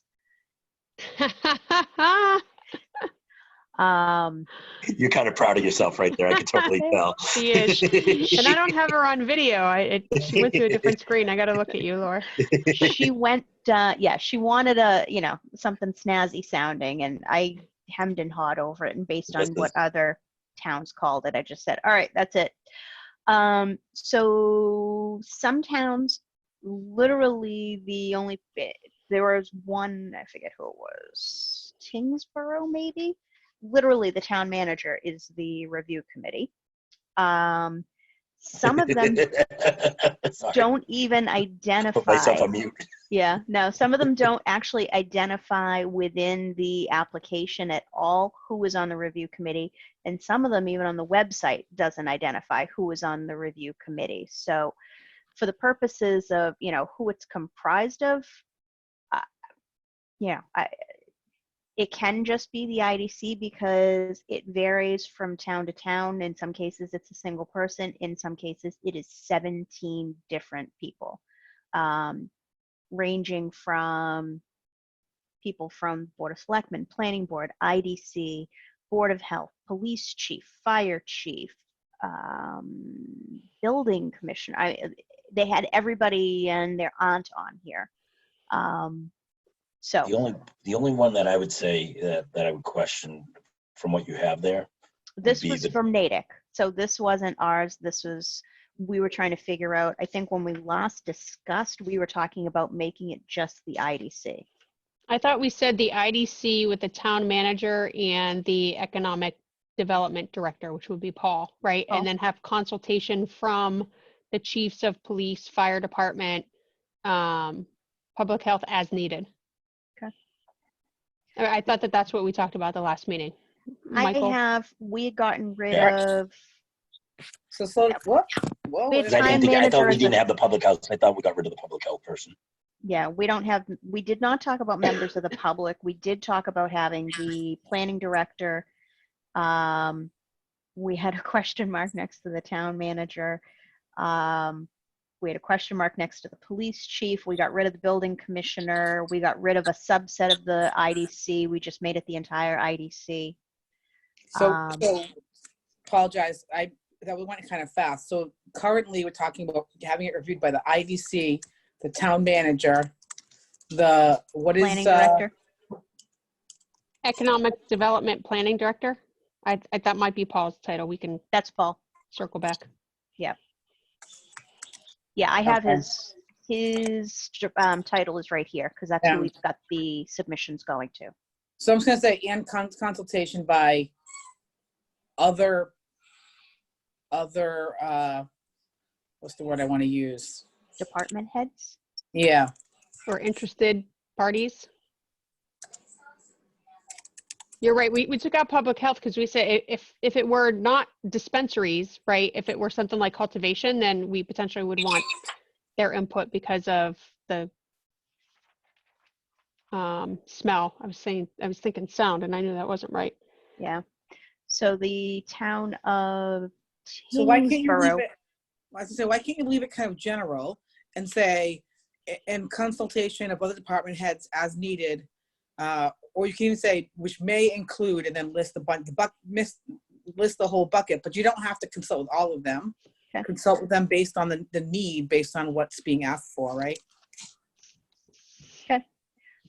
I mean, I wonder if we just put down to that point instead of putting everybody down. Like I don't think there's a situation where we wouldn't reach out to the police chief, right, because of the security aspect of it, or the fire chief, right, to make sure that if it's, I mean, if it's through the permitting process, it's going to happen, but at least, you know, if we wanted some kind of immediate guidance or overview, they would provide it. But I don't know that we need to list everyone. Can we say something like, We you don't know, have to list anybody, period. We can leave it at evaluated by the marijuana retailer subcommittee, period.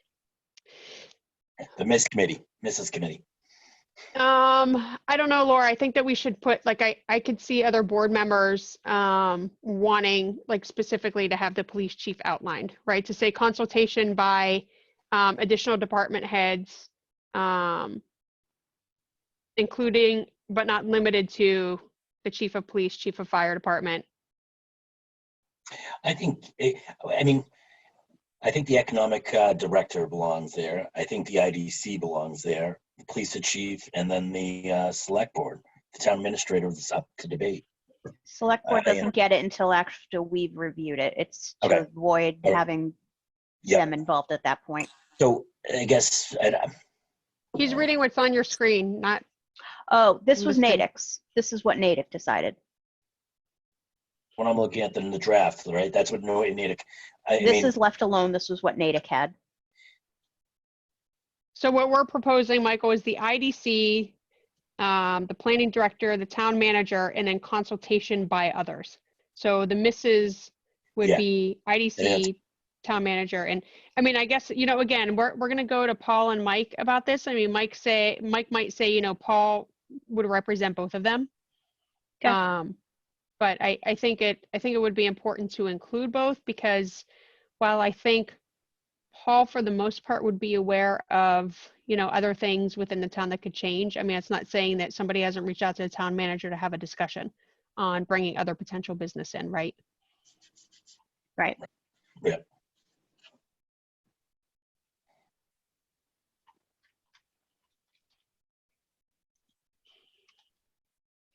I think just strike it all. And Ah! ooh, What happened there? That was weird. as I was like, just strike it all and just write it. You might need to do that anyway. Yeah. And so then we narrow it down to what, the top, how many to go to the board? I don't know. We haven't talked about that yet. Oh, okay, just curious. Thank you. Yeah. And I'm not even sure it's outlined in here. I mean, I think we have to think about how many licenses do we have, and we go with a recommendation. Right? Which would include an overview of all of the applicants, and then I'd go right into the recommendation, to be honest. Of 2, right? Based on the licenses, or, you know, in the situation of if we had somebody who had a license, but that license, it was no longer active, right? We would open up this process again for the remaining license. And then I would say we go with I mean, I think the purpose of the subcommittee is to go with a recommendation. Yep. For endorsement, not, but I can clarify that with the selectmen on, I mean, they were fine with us coming up with the process and presenting it to them. So Okay. I think it's, I'll wordsmith this section here. And based on what we decide, we'll determine how many copies we need. I still think it's silly to have make them do multiple hard copies, but I get it. Okay, so no changes here. Town reserves the right to reject any application it deems incomplete. It may at its discretion request omitted information or further clarification be provided. They may be asked to appear before the review committee, present information in person, respond to questions. Upon completion of the evaluation process, the review committee will present its findings to the select board, make recommendations regarding which, if any, respondents should receive further consideration by the board. Further consideration by the board may include, but is not limited to, negotiation of the host community agreement with the recommended respondents. So I'm going to have the submittals go to Paul. I've got his information here. Information shall include the following. I just made a tweak, grammatic tweak here. I used to just say operate a marijuana retailer, and now it's as a marijuana retailer. Laura, I'm thinking this should probably go to the town manager, not to Paul. Okay. For a couple reasons. One, because the IDC is based on the directive from the Board of Selectmen, not the Planning and Economic Development Group. Okay. And I had another reason that I can't think of right now. Okay.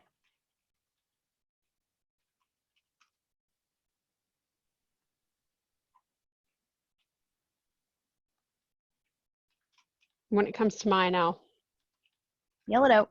I will. Okay. He's not on the second floor. I don't think that matters anyways.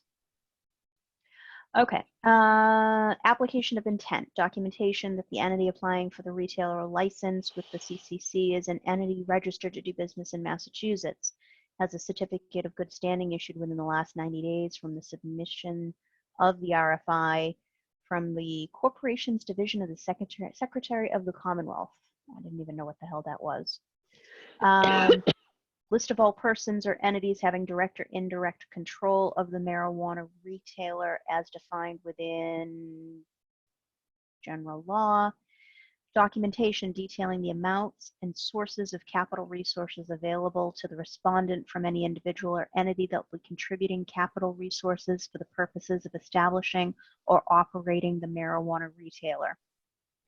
Documentation, and we got into this a little bit, of the proposed address or addresses for the marijuana retailer, evidence of property interest or site control in the form of clear title, option to purchase, legally enforceable agreement to give title, documentation evidencing legal authorization to use the premises, such as a lease or option to lease.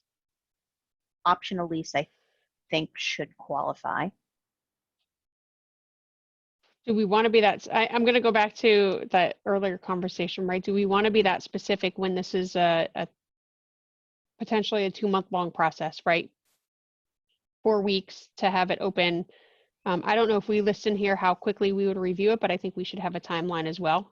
Yeah, we don't. And the problem is that in order to properly evaluate the qualification and the validity of the application, you kind of need to know where it's going.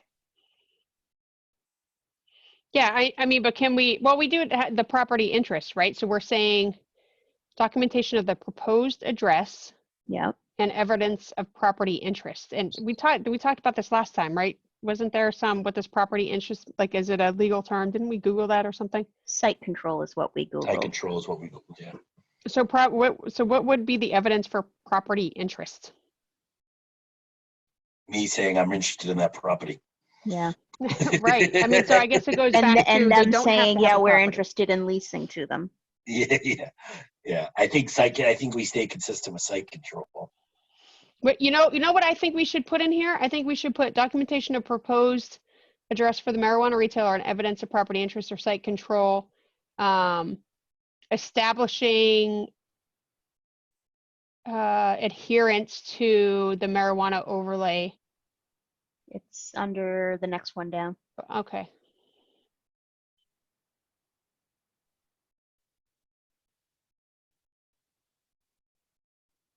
So let's change the town zoning bylaw to the marijuana overlay. What did we call this thing? Marijuana overlay, hold on. District. District. Yeah.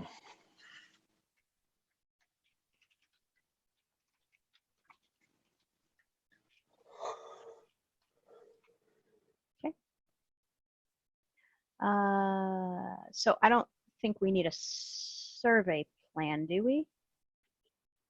I don't know why I don't even know why we would need the GIS mapping. I mean, I'm I fine think with, just so we have an the- address. Yeah, well, And or a we- parcel number, I think is probably better. Okay, I think so the why don't, GIS mapping is good because then you can see what it's really near. Well, and they can, if it's a large space, they can outline specifically where on the parcel they're intending to place it. Agreed. but that's not what we're asking for here. They can just give us a map that says, encircles the location. Right, but that would It be is GIS mapping showing the location and all properties and uses within the applicable buffers. So they pull up our GIS map, they say we want to put it here. They show their 200-foot barrier to water or conservation land, that sort of thing. Kind of similar what we did for Rosenbud's, that map. I don't think we need to look at their wetlands to see whether they're in the wetlands area or anything like that. I don't think that's within our jurisdiction necessarily. I think the language there is probably because they didn't have a map, an overlay district, right? So they wanted to make sure, are they within 500, outside of 500 feet of a school and all those things. The only thing we have, the only extra requirement is you can't be 300 or 500 feet, whatever we decided, from another retail. So that's all they would really have to show. Okay, so evidence that the proposed location complies with applicable buffer zones and requirements As You set don't forth in the think, and Sandy, town. all property Just- uses. So you guys don't think if you have a site map and they're building a brand new building, you wouldn't want to know where, even if it's an approximate, where it is falling on that map of where they were going to put the building? Yeah, I do. I I do don't know too. that, but I think if they could change their mind and they can put it someplace different based on Actually- going through Concom, and then they say, no, you can't put it there, put it someplace else. But Yeah. this is a rough estimation where it's going to go. If the planning board or Concom say you can't put it there, you got to put it here because of X, Y, and Z, they trump us twice on Sunday. So I guess what are we looking at? We're looking at, they're not within another retail establishment, and we're looking at That they're in the overlay. that they're in the overlay. I had another thing. Hang on, I just lost it. That they have some sort of access from the street, right? From the main road. So we want to see that as well. That they're planning to access the wherever they put it. Yeah. From the main road. If they can do all those things, I don't really care where on the lot they put it, as long as that criteria is met. Okay, but do we agree we actually still do want to see a map? Yeah. I don't see why we need to see a map. You just said that though. No, I want to see. But how do you demonstrate? How do you demonstrate your I don't know that access? they have access to. They're going to have access to the street if they can verify they have access to the street. They're planning on having access to the street. However, they can do that. It doesn't really matter to me if it's a GIS map or not. Well, So I maybe think I'm wondering if we put in here, if we just reference, like, don't list out the marijuana overlay district, just reference the bylaw itself, which includes all of those parameters and the overlay district in it, right? I go back to, I think the parcel ID is fine, and then we look at it, but if we want them to do the extra work to just give us our own map back, right, to say, yes, this is where the parcel is, I'm fine with that too. I mean, I want to be cognizant of what we're asking for them and what value it's going to be for us in our review process, and not like duplicating everything that they're giving to the state. But understand, GIS mapping is we're saying we want to see that we're not asking for a plot plan at that point. We're not asking for where their building is. A GIS mapping is not going to show any of that. Right. So I don't know what value a GIS mapping would do. If you want to see where the building is going to be located, that's not what you want.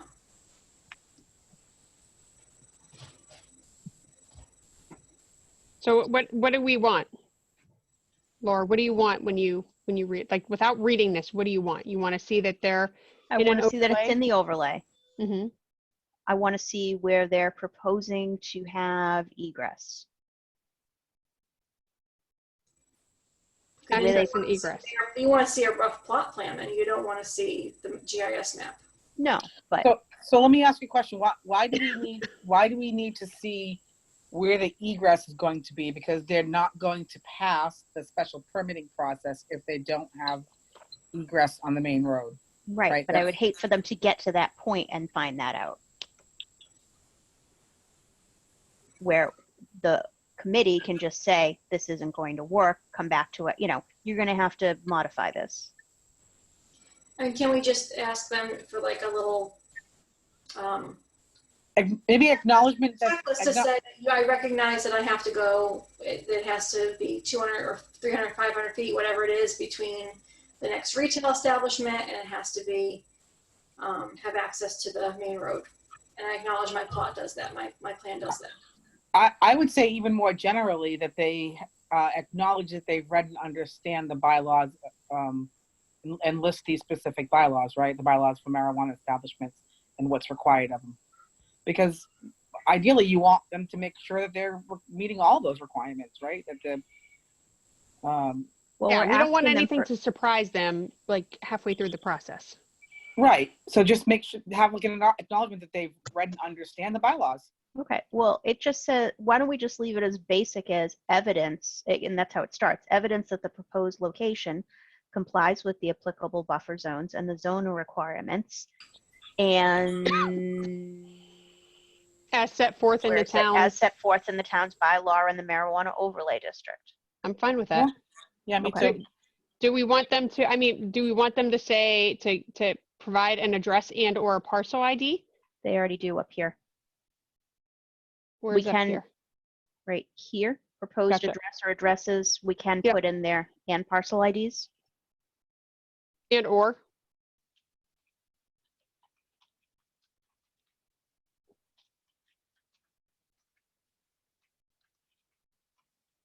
Laura, Boy, that- are you gonna put back in zoning bylaw then? Yeah, I am. So so the actual bylaw is called, Denise, you still have that up?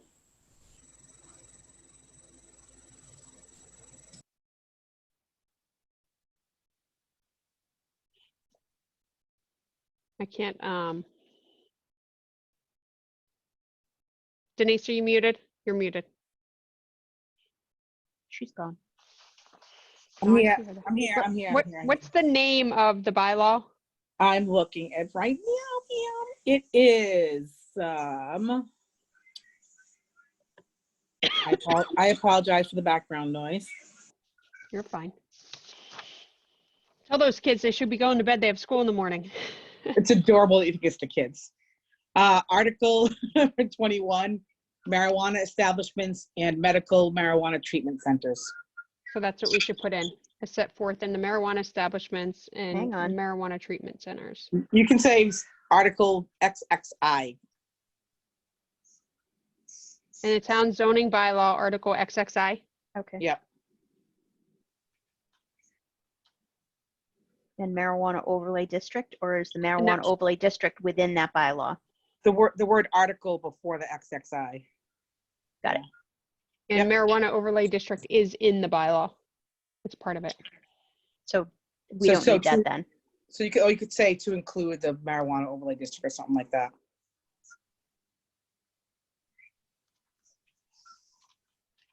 Which includes the marijuana, which includes, I guess. Okay.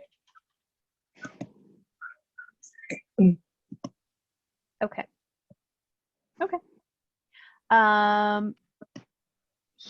Here, management operations profile. Hang on, where are my notes?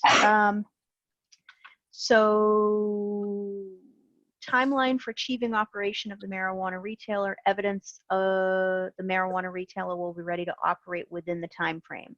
Demonstration of the marijuana retailer's plan to obtain liability insurance policy. Wait, can you stop, Laura, for a second?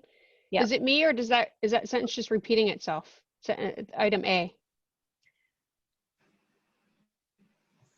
Timeline, I can't.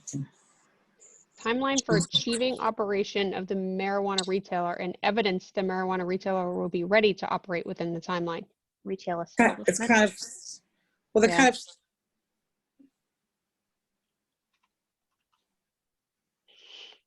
Yeah, I mean, they're not gonna give us a timeline that they're not gonna be able to. Yeah. I mean, imagine that they give us a timeline, like, but there's no way in how we can hit that. I mean, can we just Yeah. like clean it up to say timeline for achieving operation of the marijuana retail establishment to include operational readiness or something?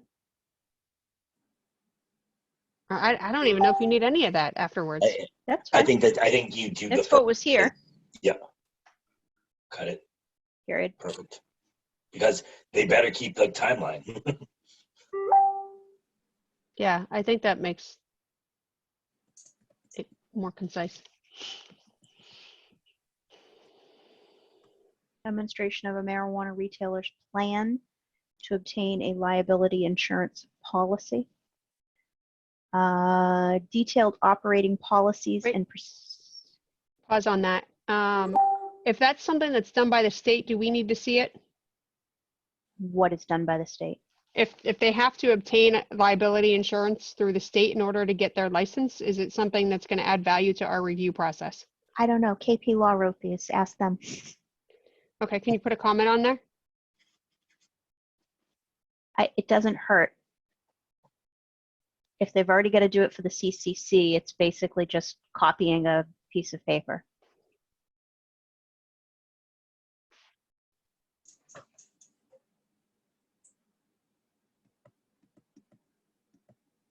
No? Again, I mean, I just don't want a bunch of documentation that it's not going to add value. It's just more paperwork for us to look at. If it's already being done by the state and they need it in order to get their license, I don't know if it adds value. Well, they're not going to require property and casualty. They're going to need that for the building. Well, it depends, I guess. And if they're leasing, then they just need content. I know, but do we need to see that? Right? That's all part of, I think, the end game. Is it valuable for us to determine, is this a good applicant that we want in Norton? By telling me, how are you going to get liability insurance? All right, I can kill it. I agree. I'm not sure what value it actually adds Any at other the end of the thoughts? day. Denise, is that a thought or just a? Maybe plan is not the right word, and maybe ability is. But anyone has the ability to, or it's just money. Yeah. No, because they have I- to be underwritten. You're not getting, if you are unable to get an insurance policy, you're not somebody we want to be dealing with. But then on the items above, right, can you actually have a business? I don't know what's it. Can you have a business without liability insurance? Yeah. Yeah. Can you put a comment on there and let's just see if it's already done as part of the CCC's review process and application process for a license, let's strike it. If it's not, then let's keep it in. So can we just put a comment to confirm if it's Check CCC. Yeah. And I'm going to actually change this to ability as opposed to plan, because anybody can plan to. I want to demonstrate ability. I mean, realistically, it should say liability rider. Proof of a liability rider. Yeah. So when you say check with CCC? demonstrate ability, CCC. what would you be looking for other than a quote from an insurance company? Literally saying, a quote. Yeah. Something better than a non-binding indication from an insurance company saying, we've underwritten them and. Yeah, that's a rider. You want a rider then. You don't want, because I can get a quote. Yeah. You want a rider. The rider is, yes, we're insuring them. And, Yeah, but you're gonna pay for a rider. Right. No. not if they're the listee. If we were asking for Norton to be listed as someone on the rider, yeah, but not for their own coverage. Right, but then they're not insuring it yet until they know they have it, right? That's a good Correct. point. Yeah. Which is, it's an indication, a non-binding indication is what they would be receiving. So What's wording, Laura? non-binding indication from an insurance. It says that they would insure that they would go ahead and insure you'd go Yeah. forward. Means Okay. there's been at least some initial due diligence done and found them worthy of an insurance policy, and they'd be willing to issue, and there'd be subjectivities listed. But is that something? Mostly is assigning and payment of premium. Is that something an insurance company would normally issue? Something like that? Yeah. Or you ask? It's a quote. A non-binding indication is a quote. Right. So when you get a quote, they've done some initial due diligence on your, they've underwritten your, whether or not they want to take you on as a risk.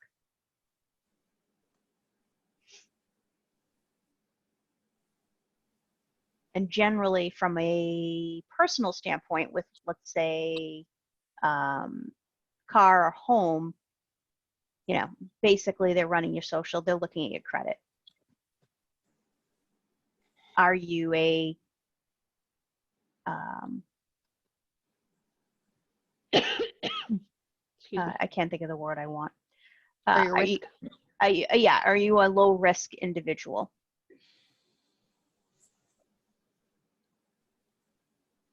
Okay.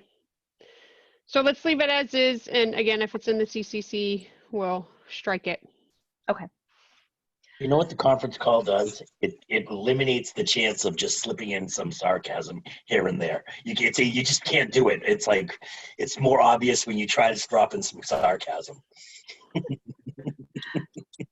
Okay. So then we're always going to have you on a conference call. That's pretty much right. I knew that's where you were going, Renee. Okay. The next one, based on what I've read, there's a couple of towns that have added a few things that we should probably talk about whether we want to consider here. I think some of them went really overboard, but there's a few things in here we may want to at least touch on.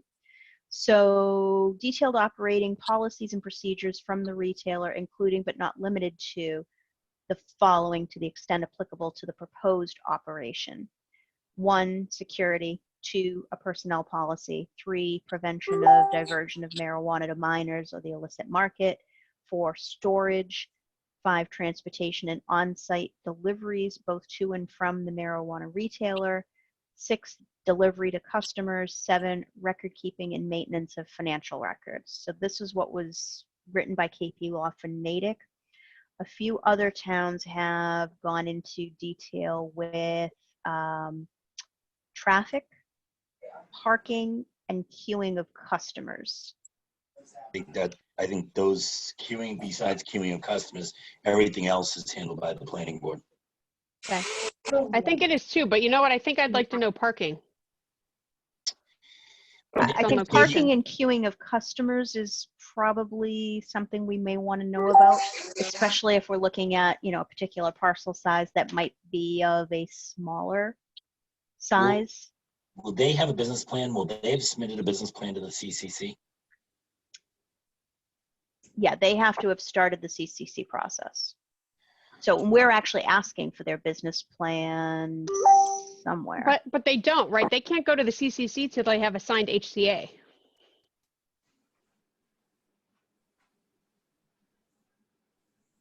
That's part of the requirement. Because the CCC wants to know that, yes, you have a town on board with what you're proposing. Is it okay to say selling and marketing plan? Is sale and marketing plan? What do you mean by marketing, You Michael? can't have any marketing. Right. It sells itself. Come on. That's not true. There's definitely different. Well, marketing is how you're going to sell your product. I mean, All right. it's basically how you're going to. I have the power to mute him. I'm just saying. Do it. Use How it. come? I say one thing. I'm getting muted. All right. It took 14 years and 7 months to mute me muted. Hey, Renee. Yes. So I pulled up, the city of New Bedford did a really nice little flow chart of the process. And I the like very that flow first chart. thing in the process is start the application license through the state CCC. Laura, I'm sorry. Ever since you put that thing in front of your face, you have like a mask. Hang on. As soon as it like picked up the color. That's weird. It's been doing that for your back wall the entire time. Yeah. Yeah, but now it's on your your face. I can't wait on. to Photoshop that and then just talk about the the chairman of the. I can't get into the, oh, here it is. Hang on. Stop video, start video. All right, there we go. I Is it figured your that's how back? to fix it the last time. Oh, So anyways, now Denise is on my screen. now to get back to the, Sorry. so New Bedford had put together a flow chart of what the process is, and starting the application process through the CCC is actually number 1 on it. And then the, let's see, host community agreement is the third thing on the list. But what does starting the application process mean? Well, I think you get it's an application of intent or a letter of intent. There's something that starts it. And I think you have to demonstrate that you've at least started that process. Started the application process with the town or with the No, CC? with the CCC.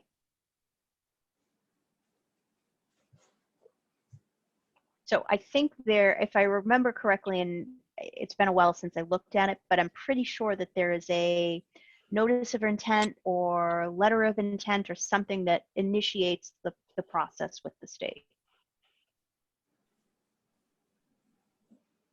And I don't know how we got on this subject now.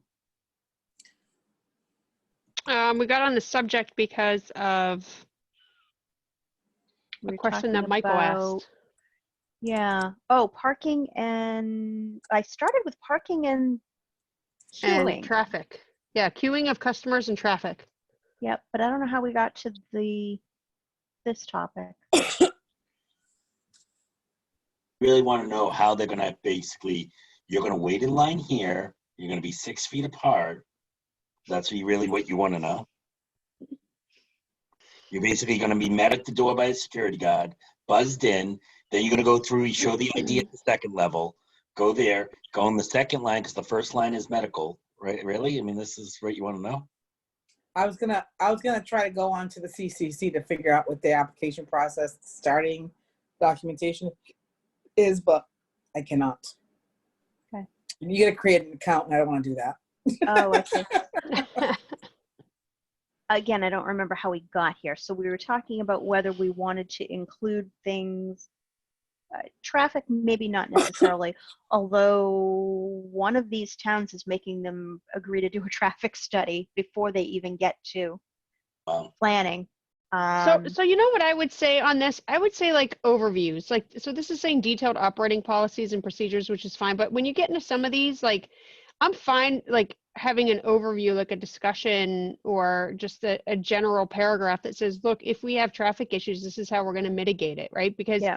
the study is part of the special permitting process. Like, so again, I don't want to duplicate efforts of what they have to give the state, what they have to give us, and then what they're going to be required to do through our permitting process, right? With So respect to traffic, I agree with you, but I'm thinking in terms of parking and queuing, you know, if we're deciding between one establishment in one location and another that, you know, has, you know, is better access or more space or, you know, is not going to be, impeding traffic, or people aren't going to have to watch people standing in line, you know, it could be a deciding factor between two spaces. I mean, but here's my thing, Laura, is that we identified where these things can go, right? Yes. So if we're worried about those things, then we should identify those areas and take them out of the overlay. Well, I'm thinking about, let's talk about like Rose and Buds and the space that they had located down on South Washington, where it was very, you know, the available space was very long, very narrow. They did not have much space for the building, and then you've got parking, and, you know, the parking is all going to be probably along the street itself, and, you know, where do they expect people to queue if they have to be that close to the road? That sort of thing is what I'm thinking of. Mm-hmm. You know, just more ideal weighing a configuration. That's all. Yeah. I mean, again, I go back to, I think, so security is very well defined. I think an overview of that would be helpful. Yeah. You know, but it kind of goes back to, like, so I'm going to go back to my security days, right? It goes back to, you can't really talk about detailed security unless you have a specific property, you have the blueprints for it, and you're identifying locations of it. So I'm concerned about the detailed part, right? Versus providing us with enough information for us to be comfortable with whatever their approach is, knowing that yes, they will meet the CCC guidelines, that they've thought about it, right? Versus, I don't know. I'm just not all that comfortable with the wording. And then, because then I go to personnel policies, and then that just opens up a whole nother can of worms. Well, again, this isn't our wording. This is KQ No, I know. laws. I know. And I can tell you, having read now 7 or 8 of these, ours is fairly bare bones. I can Okay. show you the town of Shirley's. It is 22 pages. Yeah, let's not do that. Yeah, it's insane. Down to, I can't even tell you, like the under security, there is like a dozen subsections of Right. questions that they need to answer. And it's probably everything that the CCC is requiring, right? Which I don't think we need to. I don't think the CCC cares about where you're putting parking though, and where you're queuing No, the no, customers. So I think there are parking requirements. Well, they have, you have to have a certain number of Yeah. them. But let's talk about, okay, Rosenbud's is going to be on South Washington. Everything is going to be right along the street, whereas another person may have, or another company may have a parcel where, Like you in know, they've Rochi's, got- right? they've Where it's a huge they've got a parking lot. driveway and parking is in the rear, the line is in the rear, nobody sees it from the street, it's not going to bother anybody. People don't want to see people standing in line to get pot. The abutters are going to be pissed about it. So I think that is a differentiator if we are. Yeah. I agree. I agree with the queuing. I agree with the queuing, and I agree with the other one we were talking about. Parking and queuing. Traffic, Yes.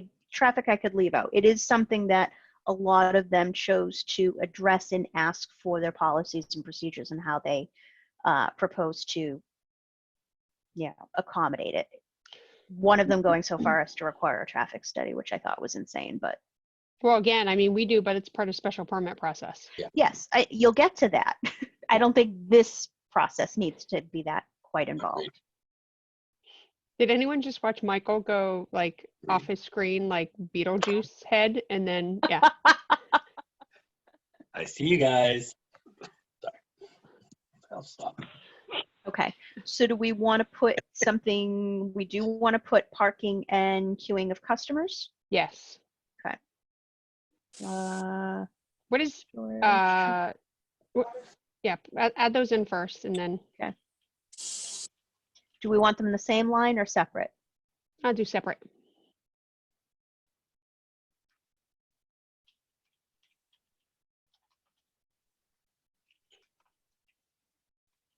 So I agree with the prevention of diversion of that's a lot of ofs. Prevention of diversion of marijuana to minors or the illicit market. What's marijuana storage? How they're going to be storing it on site within the building. And that doesn't go into the security part. I think security has more to do with How probably people are the entering the building, how you transferring the money. those kind of cameras, cameras. alarms. Okay. We can identify it as, building security. No, it's fine to be. Let's not be more specific than we need. Okay. And transportation on-site deliveries both to and from the marijuana retailer. We just want to know how are they going to get their deliveries, like back door, front door. Yep. Time. Okay. Okay, so the next one was qualifications of all close associates with managerial or operational control. So I know this is addressed in the CCC because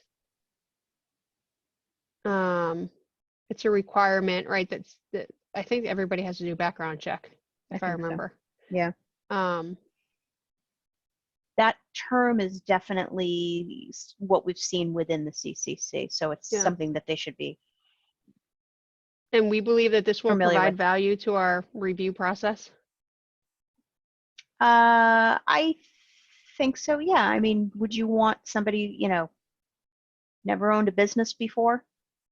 Again, this is to evaluate one versus another. So you're going to give more weight to somebody let's just say, for example, like a Dunkin' Donuts, who, they are familiar with the process, all of the procedures, running a retail establishment, franchising it, versus, somebody who says, hey, this sounds like a good idea. Well, is that I have a what's connection where I can get weed from. Let's sell it. Is that a qualification or is that experience? I think your experience is your qualification. Hmm. And nobody's going to have specific experience unless they've been dealing in Colorado or California or another state up until this point. So, it has to do with more of the business acumen than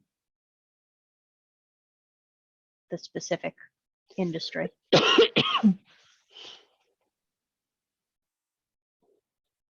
I mean, I'm fine keeping it in there. Again, I'm going to question every one of these about, is it going to provide us the value that we're looking for? That's fine. And So I you're think going to say it every time, or do we just I have to might. take that as a blanket statement? I might say it every time. Just saying.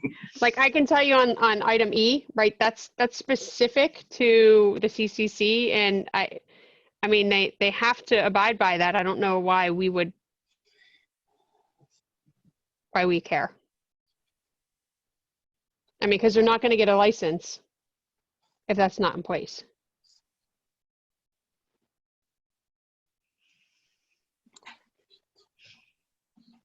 I didn't write them. No, I know. How's about I'll give you E, but we leave D.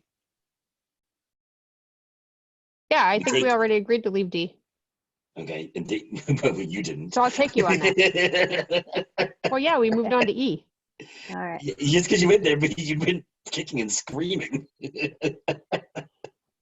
Okay. So originally, I did so let me first talk about the first edit that I made. So it used to read disclosure of ownership interest of any person having direct or indirect control of the proposed marijuana retailer in any other licensed, and it used to say marijuana retailer, and I changed it to marijuana establishment because we kind of want to know, if they have any other endeavors within the state. And this asks for licensed establishments within the state or elsewhere and license pending or otherwise. A lot of the other ones got into not only disclosure of existing ownership, but what else do you have planned? Meaning, do you have any other intentions of opening up a shop, specifically a retail shop? Do you already have licenses for retail establishments or any other marijuana establishments? So I tweaked that one slightly, if everybody's okay with it. Yep. And then a couple of them got into more, because ours is retail only and we modified Natick. Natick, if you'll remember, they were using this process for all marijuana establishments. We're only using it for retailers. So the ones that had tailored it to just retail only had additional questions asked about if there was any intent to have any other type of marijuana establishment co-located at the same site that they're proposing the retail establishment, which we've seen, I think, in Franklin. And then going a little bit further, are there any plans to add things along the lines of cultivation and manufacturing in Norton at a later date? So are there any plans for expansion, so to speak? So the first one talks about specifically at the same location, and then the second one asks about any plans to do so in a different location. Do we want to know about expansion, or I mean, this is specific to say disclosure and full details of any plans to add cultivation or manufacturing. I mean, what if they wanted to add delivery, or what if they wanted to add, only because it's coming to mind and I can't think of something else, but social consumption, right? Do we want to be specific to cultivation manufacturing, or have any plans to add additional marijuana establishments in the town at a later date? We don't limit those licenses. No, we don't. But I mean, again, looking at, so if you think of it from a revenue perspective, right? And there's somebody who, yes, they're looking at retail here, but they're also planning in a couple years to go to cultivation, right? I mean, they're already established in town. It could potentially be additional revenue, right? Based on real estate taxes or whatnot. So there are, from our perspective economically, right, there may be some benefits to that. So I just want to know, do we want to limit it to only cultivation or manufacturing, or just say any plans to expand or add additional marijuana establishments and just leave it open? I would hate to muddy this process by false hopes, and I'm pretty convincing when I want to be. I have dreams of cultivation and all those things, and if it's going to get me a retail license over someone else, I'd rather focus on just what we're focusing on. I'm not saying it would get them a retail license, but we've heard, I mean, I think everybody has been really honest with us about, would they expand? What would they look for? And really the only ones that said, potentially we would go into this, I think, was the farm to table, right? Yep. I think he's the only one that said he'd look elsewhere. I mean, the distributor said, our expertise is in distributing. We're not looking to be a cultivator. The cultivation manufacturing said the same thing. Like, we're not looking to be a dispensary in Massachusetts. This is our particular interest. So I don't know. I mean, I think it would be good to know. But again, I'll go back to, does it add value to our review process? Well, the F, yes. G,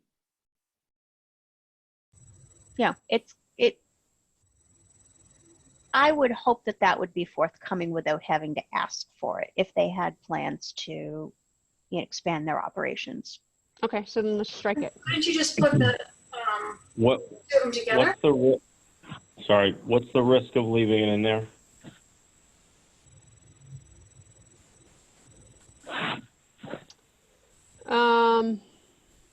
I mean, we're asking for more information, right? I mean, Mike, I think your point is potentially valid. People could think that we're looking for something that we're not. We're looking for, I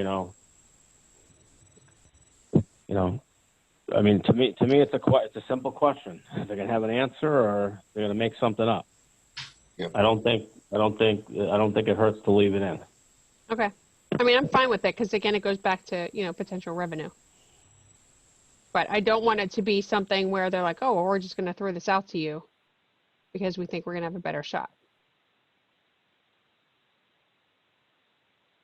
All right, so I've amended G to say, if applicable, disclosure and full details of any plans to expand operations of other types of marijuana establishments in Norton at a later date, future date. Future. Do we want to say in the town? Isn't that what you said above? The town?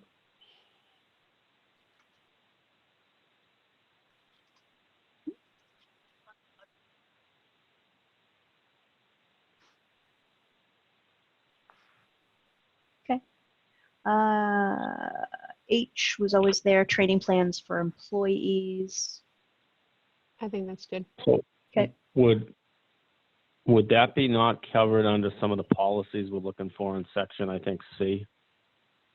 I thought, Mike, I was thinking the same thing, that it might be under policies, but I would kind of like to know their training plan, right? You bring an employee in, how do you make sure that, one, they understand what the laws are, right? Which is, it might be part of your policies, but I think you need to train, like, I think it's up to the operator to be responsible for training their employees, and I'd like to see what their plan is to do that.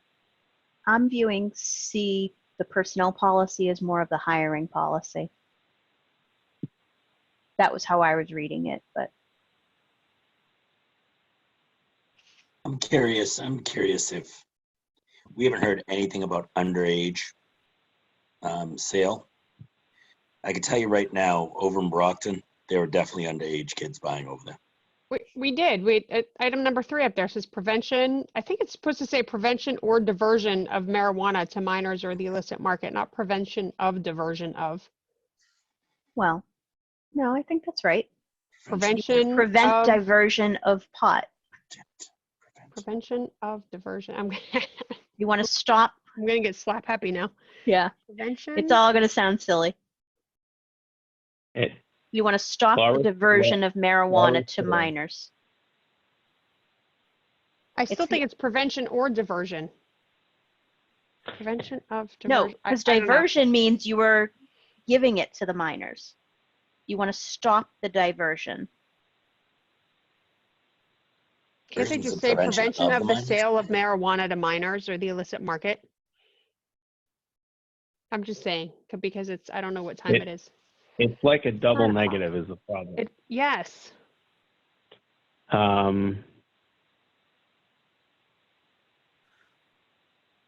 It's a double negative.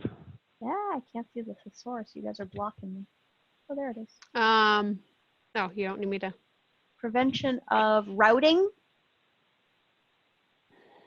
of marijuana. Why can't we just say prevention of Marijuana to minors. It shows sale. the plan. It shows the plan. Well, Why? I mean, it's the law. Why do you have to put that? To say prevention the diversion, not of the diversion, of diversion. prevent the diversion diversion. of? Prevent the diversion of marijuana to minors? Yeah, try that.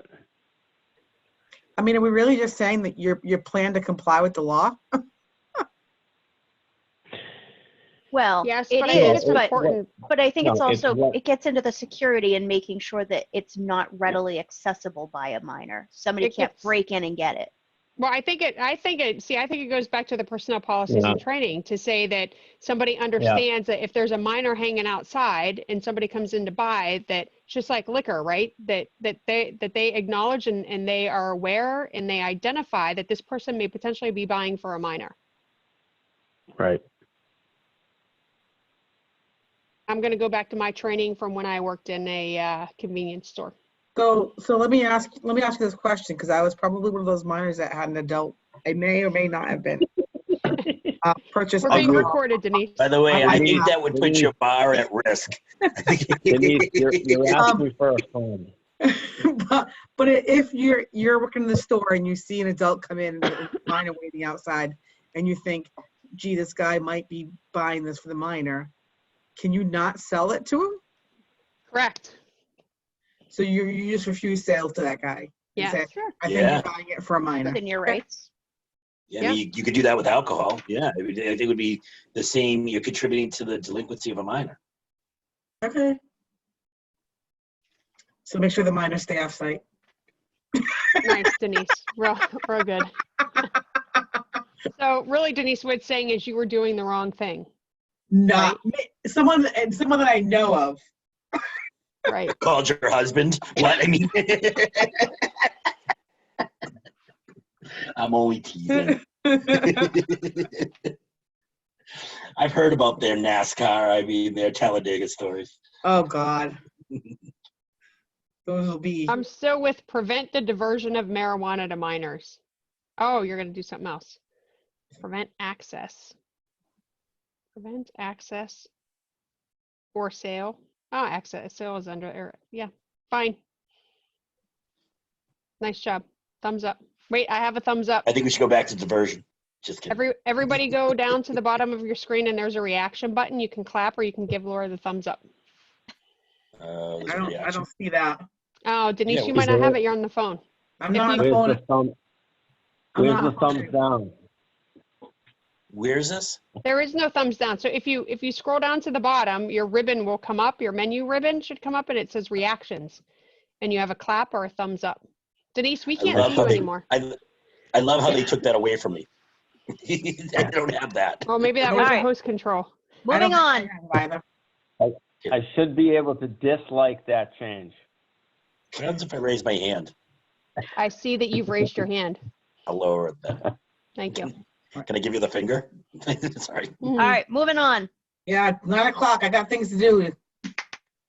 Yeah. What do you have to do? Go home? Nice try. Come on. I need to work on another contract. Gotta go pick up her kid at dance class. Right. Not tonight. Nope. Into Okay. the room. Okay. Plan for positive community impact. Most of them were fairly common. One had added in something specifically community outreach. And Oh, I didn't like know, that.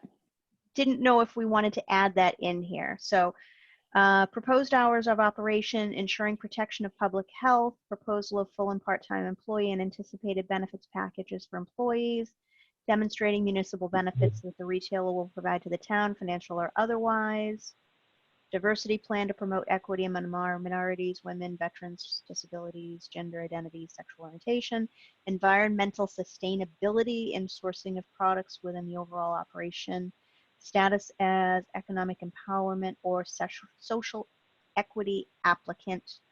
And a few others had put in here specifically, some of them went into some very great detail, but I think we might just get away with just something as simple as community outreach.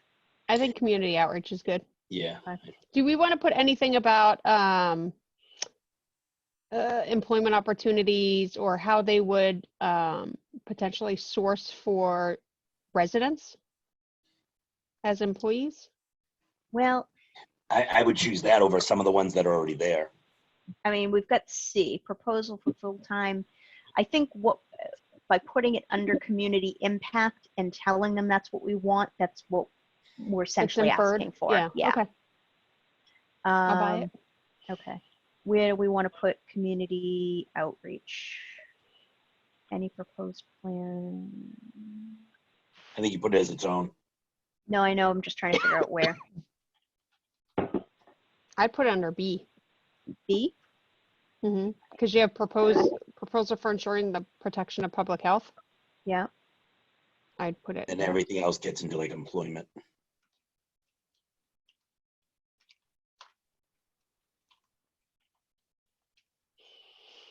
Again, I think, going back to our discussion about awareness and education, like I think this is a huge thing for our town, right? To make sure that there's some like constant outreach, some constant partnership. Okay. The next thing I did, there used to be a very large block in here, and it was called Community Outreach Hearing, and we decided to get away from it. So the heading, I had forgotten to take that out, so that's been removed. And that's a requirement from the Cannabis Control Commission. It is, but this NADIC and KP Law had required another one within this process, and we decided we did not want to make them do that. Right. So I did a quick edit here because for some reason, when I did the find replace, it still left in what NADIC was referring to it. So I just wanted to demonstrate that change was there. And then I wanted to talk about this green highlighted phrase. It just seems very, I think we can state this in a more positive manner as opposed to we're using this to reject you. You don't like the dummy clause? Yeah. That's really what it is. I mean, I kind of wanted to get everybody else's feedback. I viewed it as like, well, that's kind of harsh. I think you leave it in there. I think it's, if you look like you put a one-page application in here and did not put any effort into we gave them enough guidance up above, we can say, and we have 5 quality candidates, why do we want to bog ourselves down and wait for another application? Okay.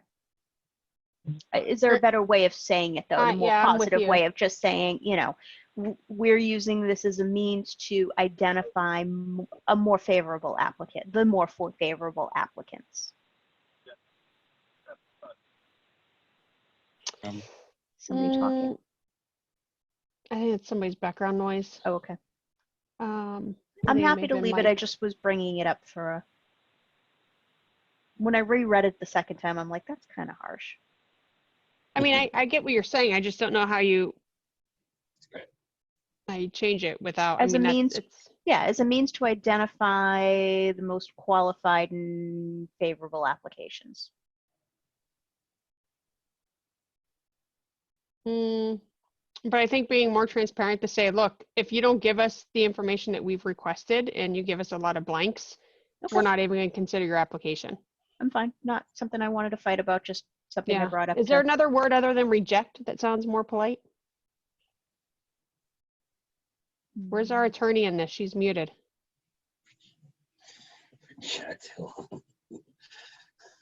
Denise? When I was in high school, I was rejected, dumped. Refuse? No, we wouldn't refuse. Eliminate. I think reject might be the best word. Deny.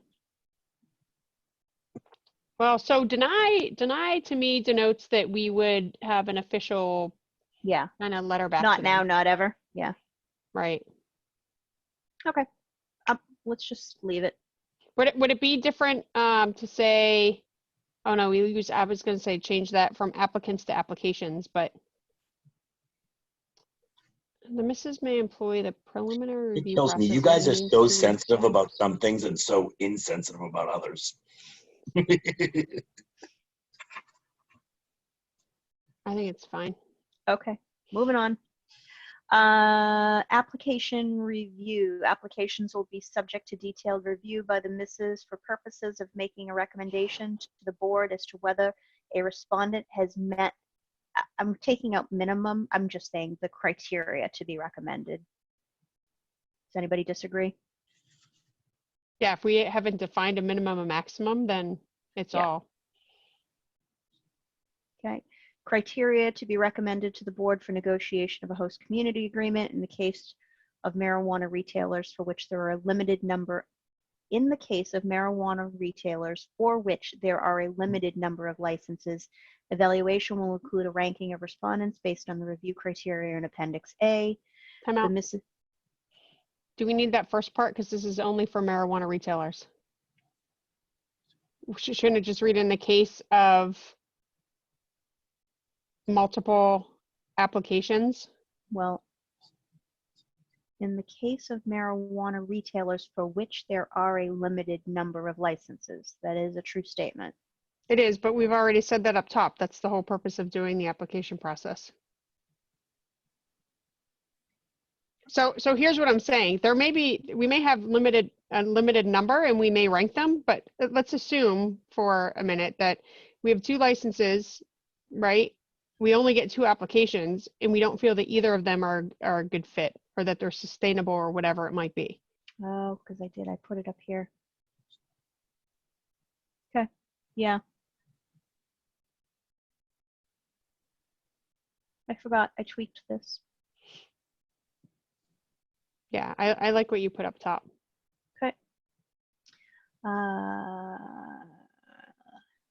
So who needs to review this after we're done? So we'll go to Mike and Paul as potential members of the subcommittee. And then we should probably take it to KP Law before taking it to the selectmen, because I think they'd be more comfortable with knowing that town council reviewed it and agrees. Okay. So evaluation will include a ranking. Hey, can we do 2? Can we, again, because of if we only got 2, can we say the evaluation may include a ranking?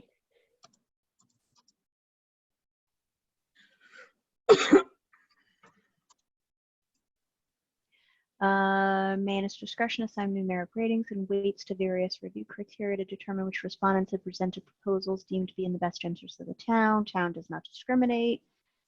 Selection process. This got wordy. It kept by the board, with the board, to the board. Respondents deemed qualified by the missus and recommended to the board may be invited by the board to enter into negotiations which may include but is not limited to negotiation of a host community agreement. I don't know what else would be negotiated, but I guess that covers everything. I know it's a lot of boards listed on here, but I think you have to say enter into negotiations with the board, because I know that was one of the things that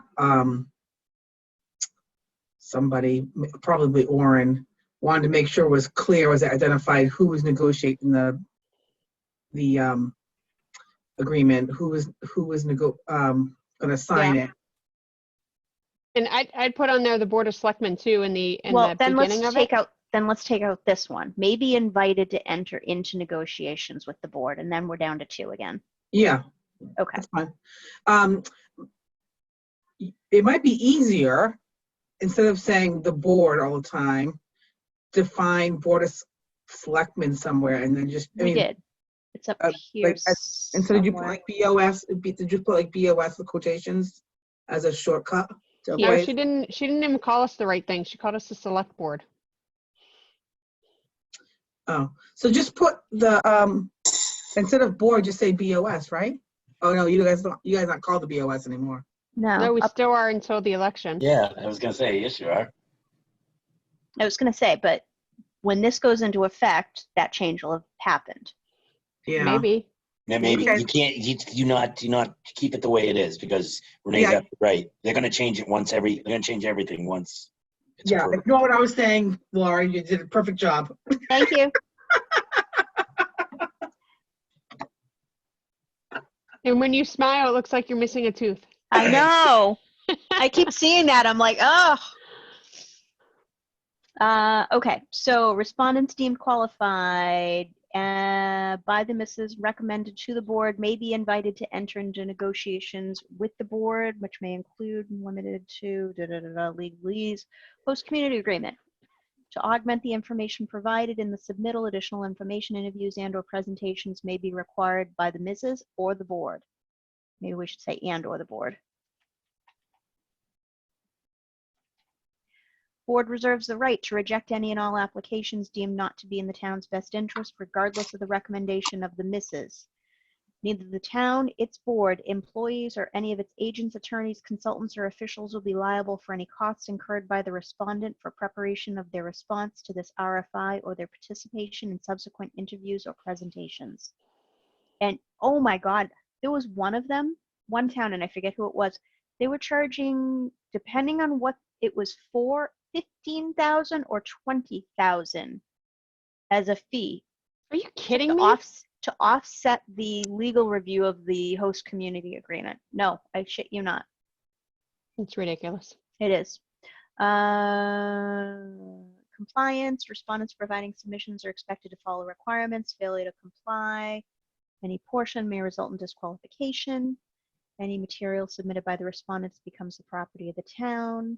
Any personal information or identifiers contained in the submittal documents shall be redacted by the respondent prior to submittal. All information contained in the submittals and not redacted as above is open for public inspection. Security-related information provided by the respondent will be treated as confidential by the town to the extent permitted by Massachusetts Public Records Law and shall be submitted in a separate sealed envelope marked as such. So you know what we need to figure out on that? Can you put a comment there? Like so if the IDC is reviewing this process, right? We right now are under open meeting law requirements. Mhm. So how do we review a confidential document under OML? Right? Because it's confidential. We don't want that to be. Executive session?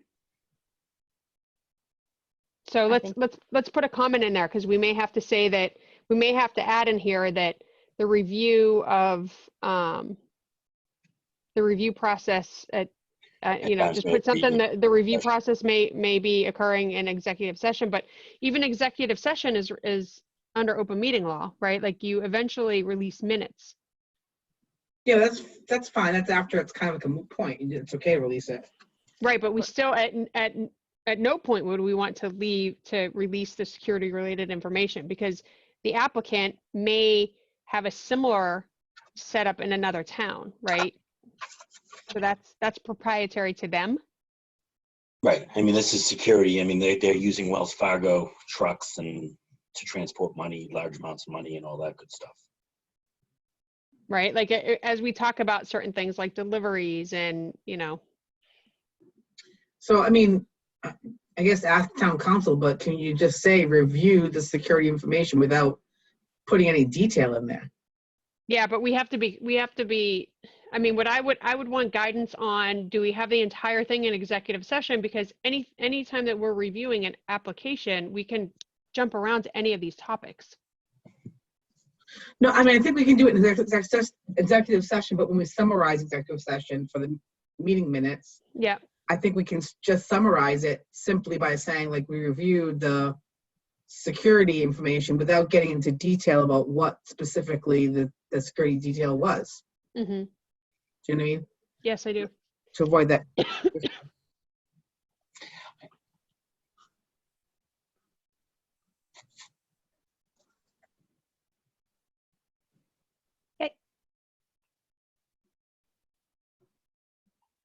Is that it?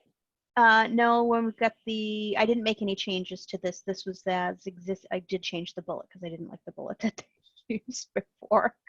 So this is the review criteria that it says we're going to use. Why are you giggling, Michael? Nothing. It's got a text. Must be a good one. Read it out loud, Michael. I'm not Don't read it out passing the loud. We're note. being You recorded. can't- What, did it have something to do with April Fools, Michael? It did not. It did not.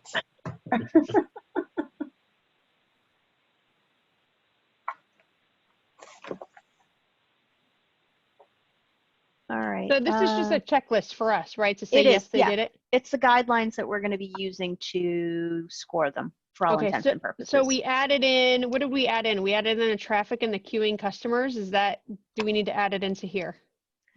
It's not, it doesn't get into that kind of detail. So does they demonstrate market and financial feasibility? Are they in a proposed location that's appropriate for the use? Impacts on parking and traffic is already there. This is more of kind of like the high level thing. You know, we probably would rank them 1 to 5, 1 to 10 if we were coming up with a scorecard, is my assumption how this would work.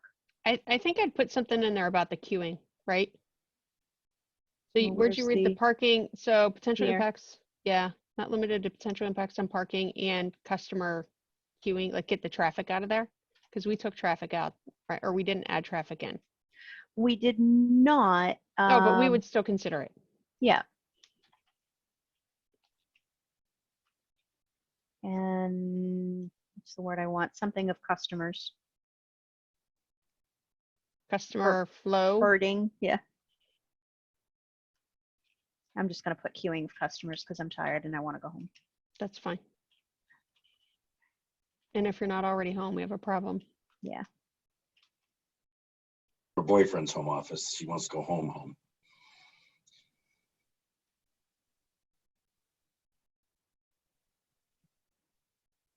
And did we ask, so I see a couple things here on the, like, demonstrates market and financial feasibility, financial commitments. Have we asked for evidence that we're Yep. going to be able to rank that?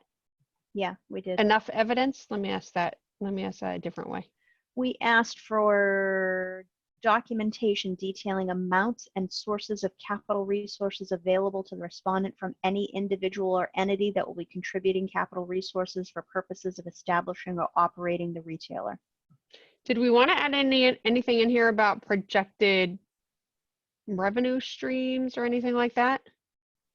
I know that's been a question that's been asked a couple times. So Finance Committee asked us when we presented about, do we have any estimates of potential I think we should ask tax that. revenue? They're going to need it for investors anyways, so they have it. Yeah, the investors are already lined up though. By the time they're coming to us, they've just got people throwing money at them. No, Right. but they still would have had to give some kind of forecast at some point. Nobody's just going to give you money without showing some kind of forecasting. I think we should ask for it, Laura. Okay, We can come back to this. We don't have to finish it now, but that's all right. We're here, let's do it. I think it'd go under management and operations. Let me see if anybody's put Or anything. where is it? I'm going to steal some. I don't remember seeing a lot of it within. Policies, procedures, marijuana's retails, but not include limit following. I think what you say is forecast. What section? Marijuana. I don't know. I think it might be in the next section. You don't think it'd be just as a bullet point under C? No, because that's operating policies and procedures. That's not projected revenue. in marijuana. or projected sales, right? I mean, somebody came to Yeah, us and they presented that to us. Let me see if I have a hard copy and I'll, of course, I can't remember who, was it? It was Maybe not Solar? something that was routinely, it wasn't one that was routinely asked in these. Are we going to use that as a deciding factor though? I mean, in terms of people say how much they're gonna make and we're gonna believe that their forecast. So I think it goes back to, I think At the it end of goes the day, back it's all to, pie in the sky. right. And I think it goes back to though somebody who's actually considered it, they understand what the potential market, right? We're asking about market feasibility. So I would think that they would do that research. And I think Solar Therapeutics, when they came to us, I think they actually talked about it, right? And then the cultivator from Maine did as well. But you cannot plan for another retailer opening up the next town over and what that does to your revenue. You can't plan for it. How can you not plan for that? Like, I mean, you want to know if the market you're going into is going to be sustainable. Well, And if you're bordering a town that has like 6 other dispensaries at the time. Well, if you're entering into a town and you're the only one in a, you know, in the surrounding town area, yes, but you cannot. So, you know, you can model Right. or And forecast. that's all I'm saying is forecast. So, I mean, it really comes down to But traffic, right? I mean, But it comes, well, it also comes down to literally the month after you open, Attleboro, Mansfield, Foxborough could open up a retail establishment right on the border. And it dilutes the revenue by half, potentially.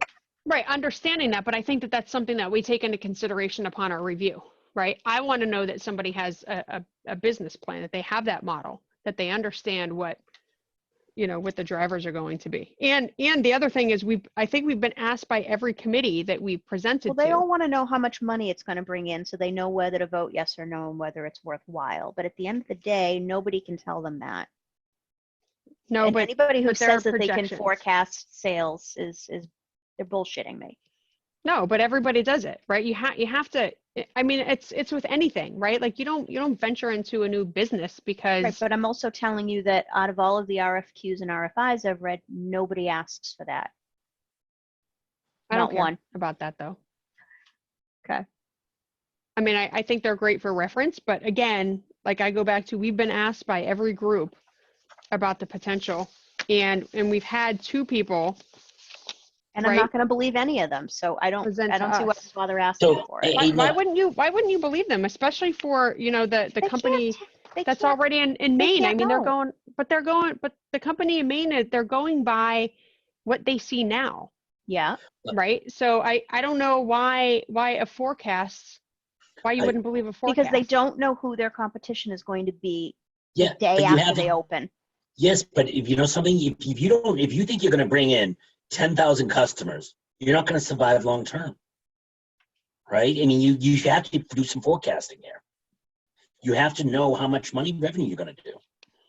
And if you haven't done that homework, and someone has done that homework, I'm absolutely going to choose the person who did the homework.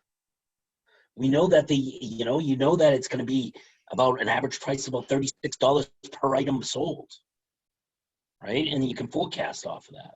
Great. I mean, think about it, Laura. You talked about it with the grocery stores, right? Every grocery store that Gator reached out to said that they don't see the demand. It's not the market isn't feasible for them here in Norton. So I don't understand why us asking that of any other commercial establishment is different, right? Everybody's going to run the numbers.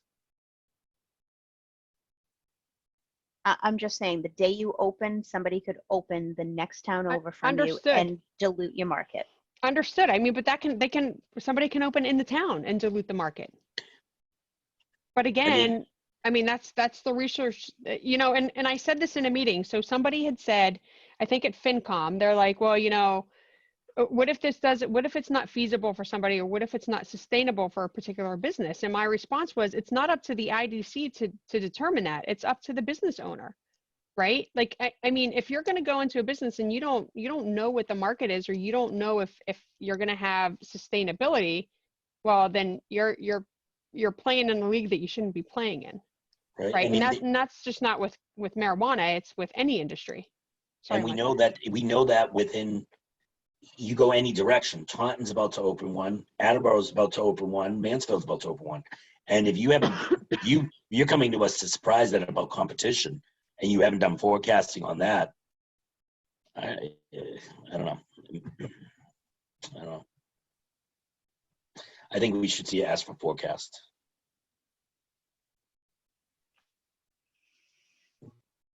Messini, you've been quiet over there. You usually have something to say when it's about money. So I agree with Mr. Toole. Anybody that thinks that the market, you know, that, and if they're running numbers that what they think they can make today is going to be the same as what they're going to make a year from now is kind of kidding themselves. And I'd like to see a business plan that accounts for, you know, how they're going to sustain operations when you've got dispensaries open in every town around Norton.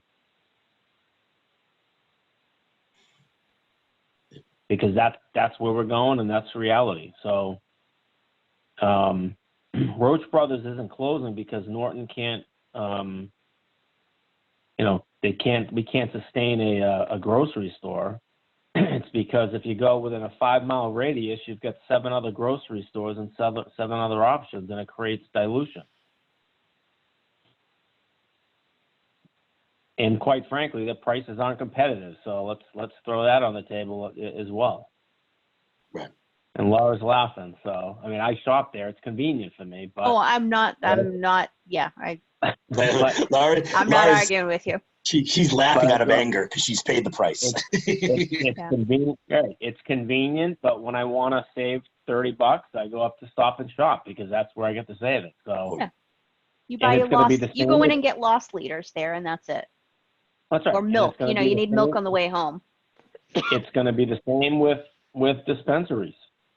So how are they going to compete? Is it going to be on price? Is it going to be on product? Is it going to be on service? So Brand. what levers are they going to pull? And I want to see that in a business plan. All right, where do we want to put it? Well, not in 1 or 2. What's past 3? Community impact. Okay, where do we have the other financial stuff? It's up in the 1. In the cover letter? No, I'm sorry, 2 here. Oh, I'd put it in there. I'd put it right under that. Right under D. Yeah, except everything in here is asking for specific documentation, not necessarily the business plan. I thought that we talked about that initially, right? Hold on, let me get my, let me I find think my it notes has, from KP Law. So she said an operations management profile, a business plan, site control, sources of funding. Those were the drivers in the application process. An ops and management profile, business plan, site control, sources of funding. I just repeated myself, but because I realized. So do you put this as a separate section and the only thing that I can see why we haven't seen it, Laura, is these are small businesses. They're not publicly owned businesses. You know, you ask me, if someone asks me what my company does for revenue, I lie to them. I don't tell them. I tell them we do, you know, we're in a range, we're in this. We don't, because you're private, you're not required to tell people what your revenue is. So do you put it as a separate section and just put it as confidential? Forecasting will be given, but it will be treated as confidential. I mean, but also my business doesn't require special permitting from a town.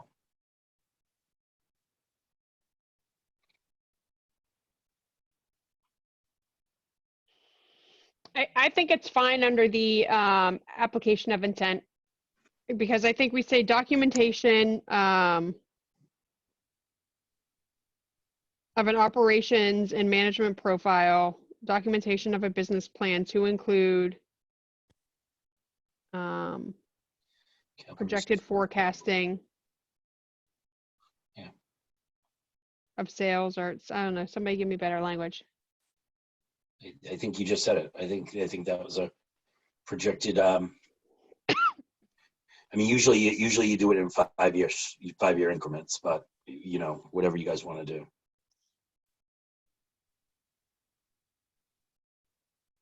All right, I noticed in here, nowhere do we actually ask for a business plan. And I find it interesting that this is KP laws. You know, we're dancing around it quite a bit in a lot of these areas, but nowhere does it say specifically a That's when you business guys- plan. That's when you guys laughed at me an hour ago. Remember that? No. Renee tried to mute me. I mean, Michael, I laugh at you so much, I don't know which particular part you're talking about. You think you're the only one laugh at me. All right, so maybe we just make business plan application of intent though.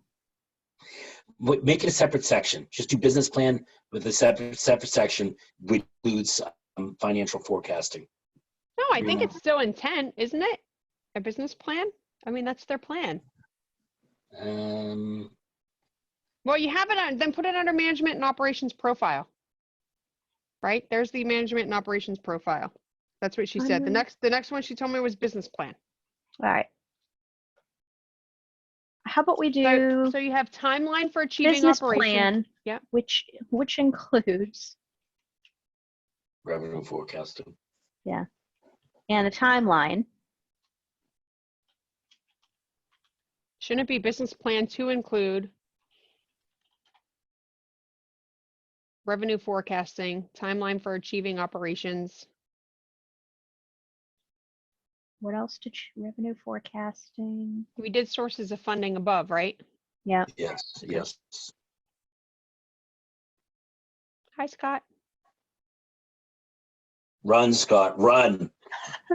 What is this? Husband check-in time? Mine just did too. Yeah, I know. Mine came in and went, and I'm like, yeah. He rolled his eyes at me and left. Okay, Renee, tell me what KP law said you should be at. Business plan. Business plan. So I think we write in there business plan to include. No, what was the list of things that she said? Oh, management and operations profile, which we've got. Yeah, operations and management profile, business plan, site control, sources of funding. Okay. Those were the 4 things. Business plan to include revenue forecasting for the site. I would just put sales revenue forecast sales. I don't know. I said it, I think, much better 5 minutes ago. Because you're getting tired. Yeah. Denise.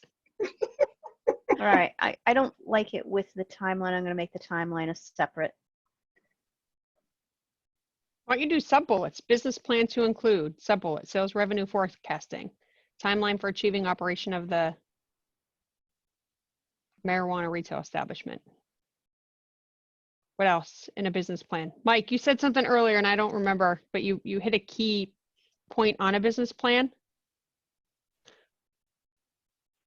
You probably don't remember either because you're not listening. Business plan. Business plan. Sustainability. There you go. You know, I think you guys have covered it. Sales forecasting.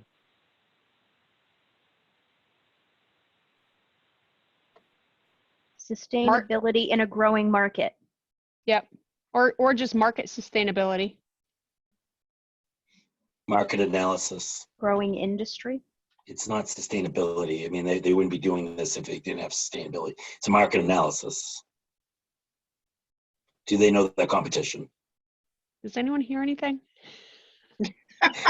You know something? I can get off the line. I'm okay getting off the line. That's all right. I mean, You're the one that said that we couldn't throw out jokes, but I've been doing it for a while now.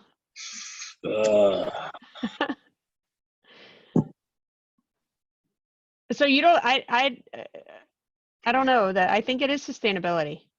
Plans for sustainability in a growing industry. I'm gonna get something to drink. No, Michael, say it again. Say the market portion again.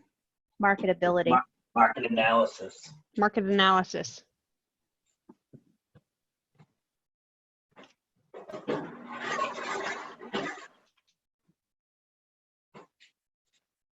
So business plan to include sales revenue forecasting and market analysis in. Are you taking that out for? Yes, no, maybe. I don't know. Now that you put this in there, I'm thinking cultivation, growing. I'd leave it at just market analysis. If we have to explain to them why that's important, we shouldn't be giving them any consideration. Yeah, absolutely. Business plan to include sales I think revenue it's playing hardball. forecasting and market analysis. Good. You're good. Right there. Yep. Timeline for achieving. Okay. Anything else? No, I think I'm.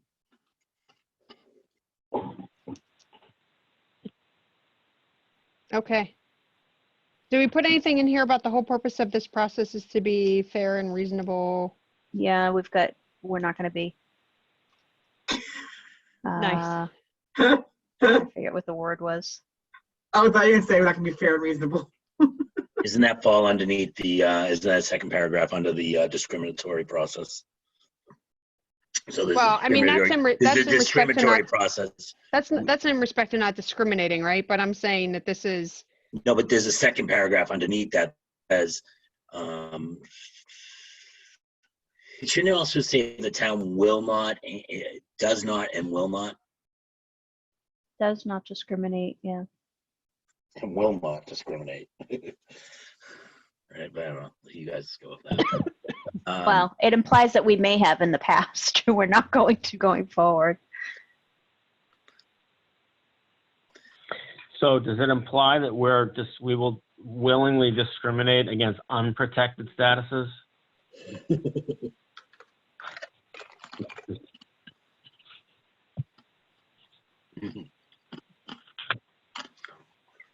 Finally, someone else being ignored. I like it. Michael, they don't understand my question. It's okay. I wasn't fully listening. I'm sorry. Exactly. Well, it's because Because late at night.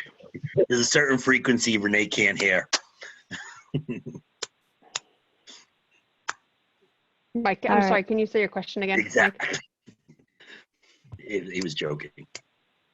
Oh no, we weren't really, but He doesn't want to say it again. Take it up with the lawyer. Okay. All right. So I Yeah. got to tweak this section. And then I think we're good. so now the flow process of this is it goes to legal, then it'll go to the Mike and the selectmen. No, so we'll review it with Mike and Paul Okay. as potential subcommittee members. And then if they're comfortable with it, then we'll shoot it up to council for feedback and updates. And then whatever we get back, we'll vote on it, and then we'll take it to the selectmen.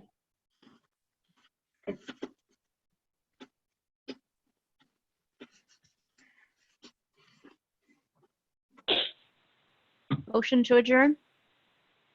Sure. Second. Wait. Was there any other things? I don't know. Yeah. I'm just woke up. toast. No, I I'm think done. we're good. So just hold on. I heard a motion from Laura, a second from Denise. Our next meeting is April 15th. We will have a guest at that meeting, and based on information back from the others, we'll determine what our full agenda will be. I'm gonna try to follow up on the HCA though. So- Okay. So we all There's a have motion to, on the, I believe there's a motion on the floor. There I is. sec- So I second it, but then we all have to do a roll call, whatever. we do. So Michael, Yes. Laura, Yes. Denise, Yes. Sandy, Yes. Mike, Yes. and I also say yes. So it's unanimous to adjourn the meeting at, I lost the time, 9:44. 44. 9:44 p.m. Excellent. I'm going to stop recording. I was And going to say, I dare one of you to say no. right. Usually that's Renee. It's still recording, Renee. Sorry, I got one.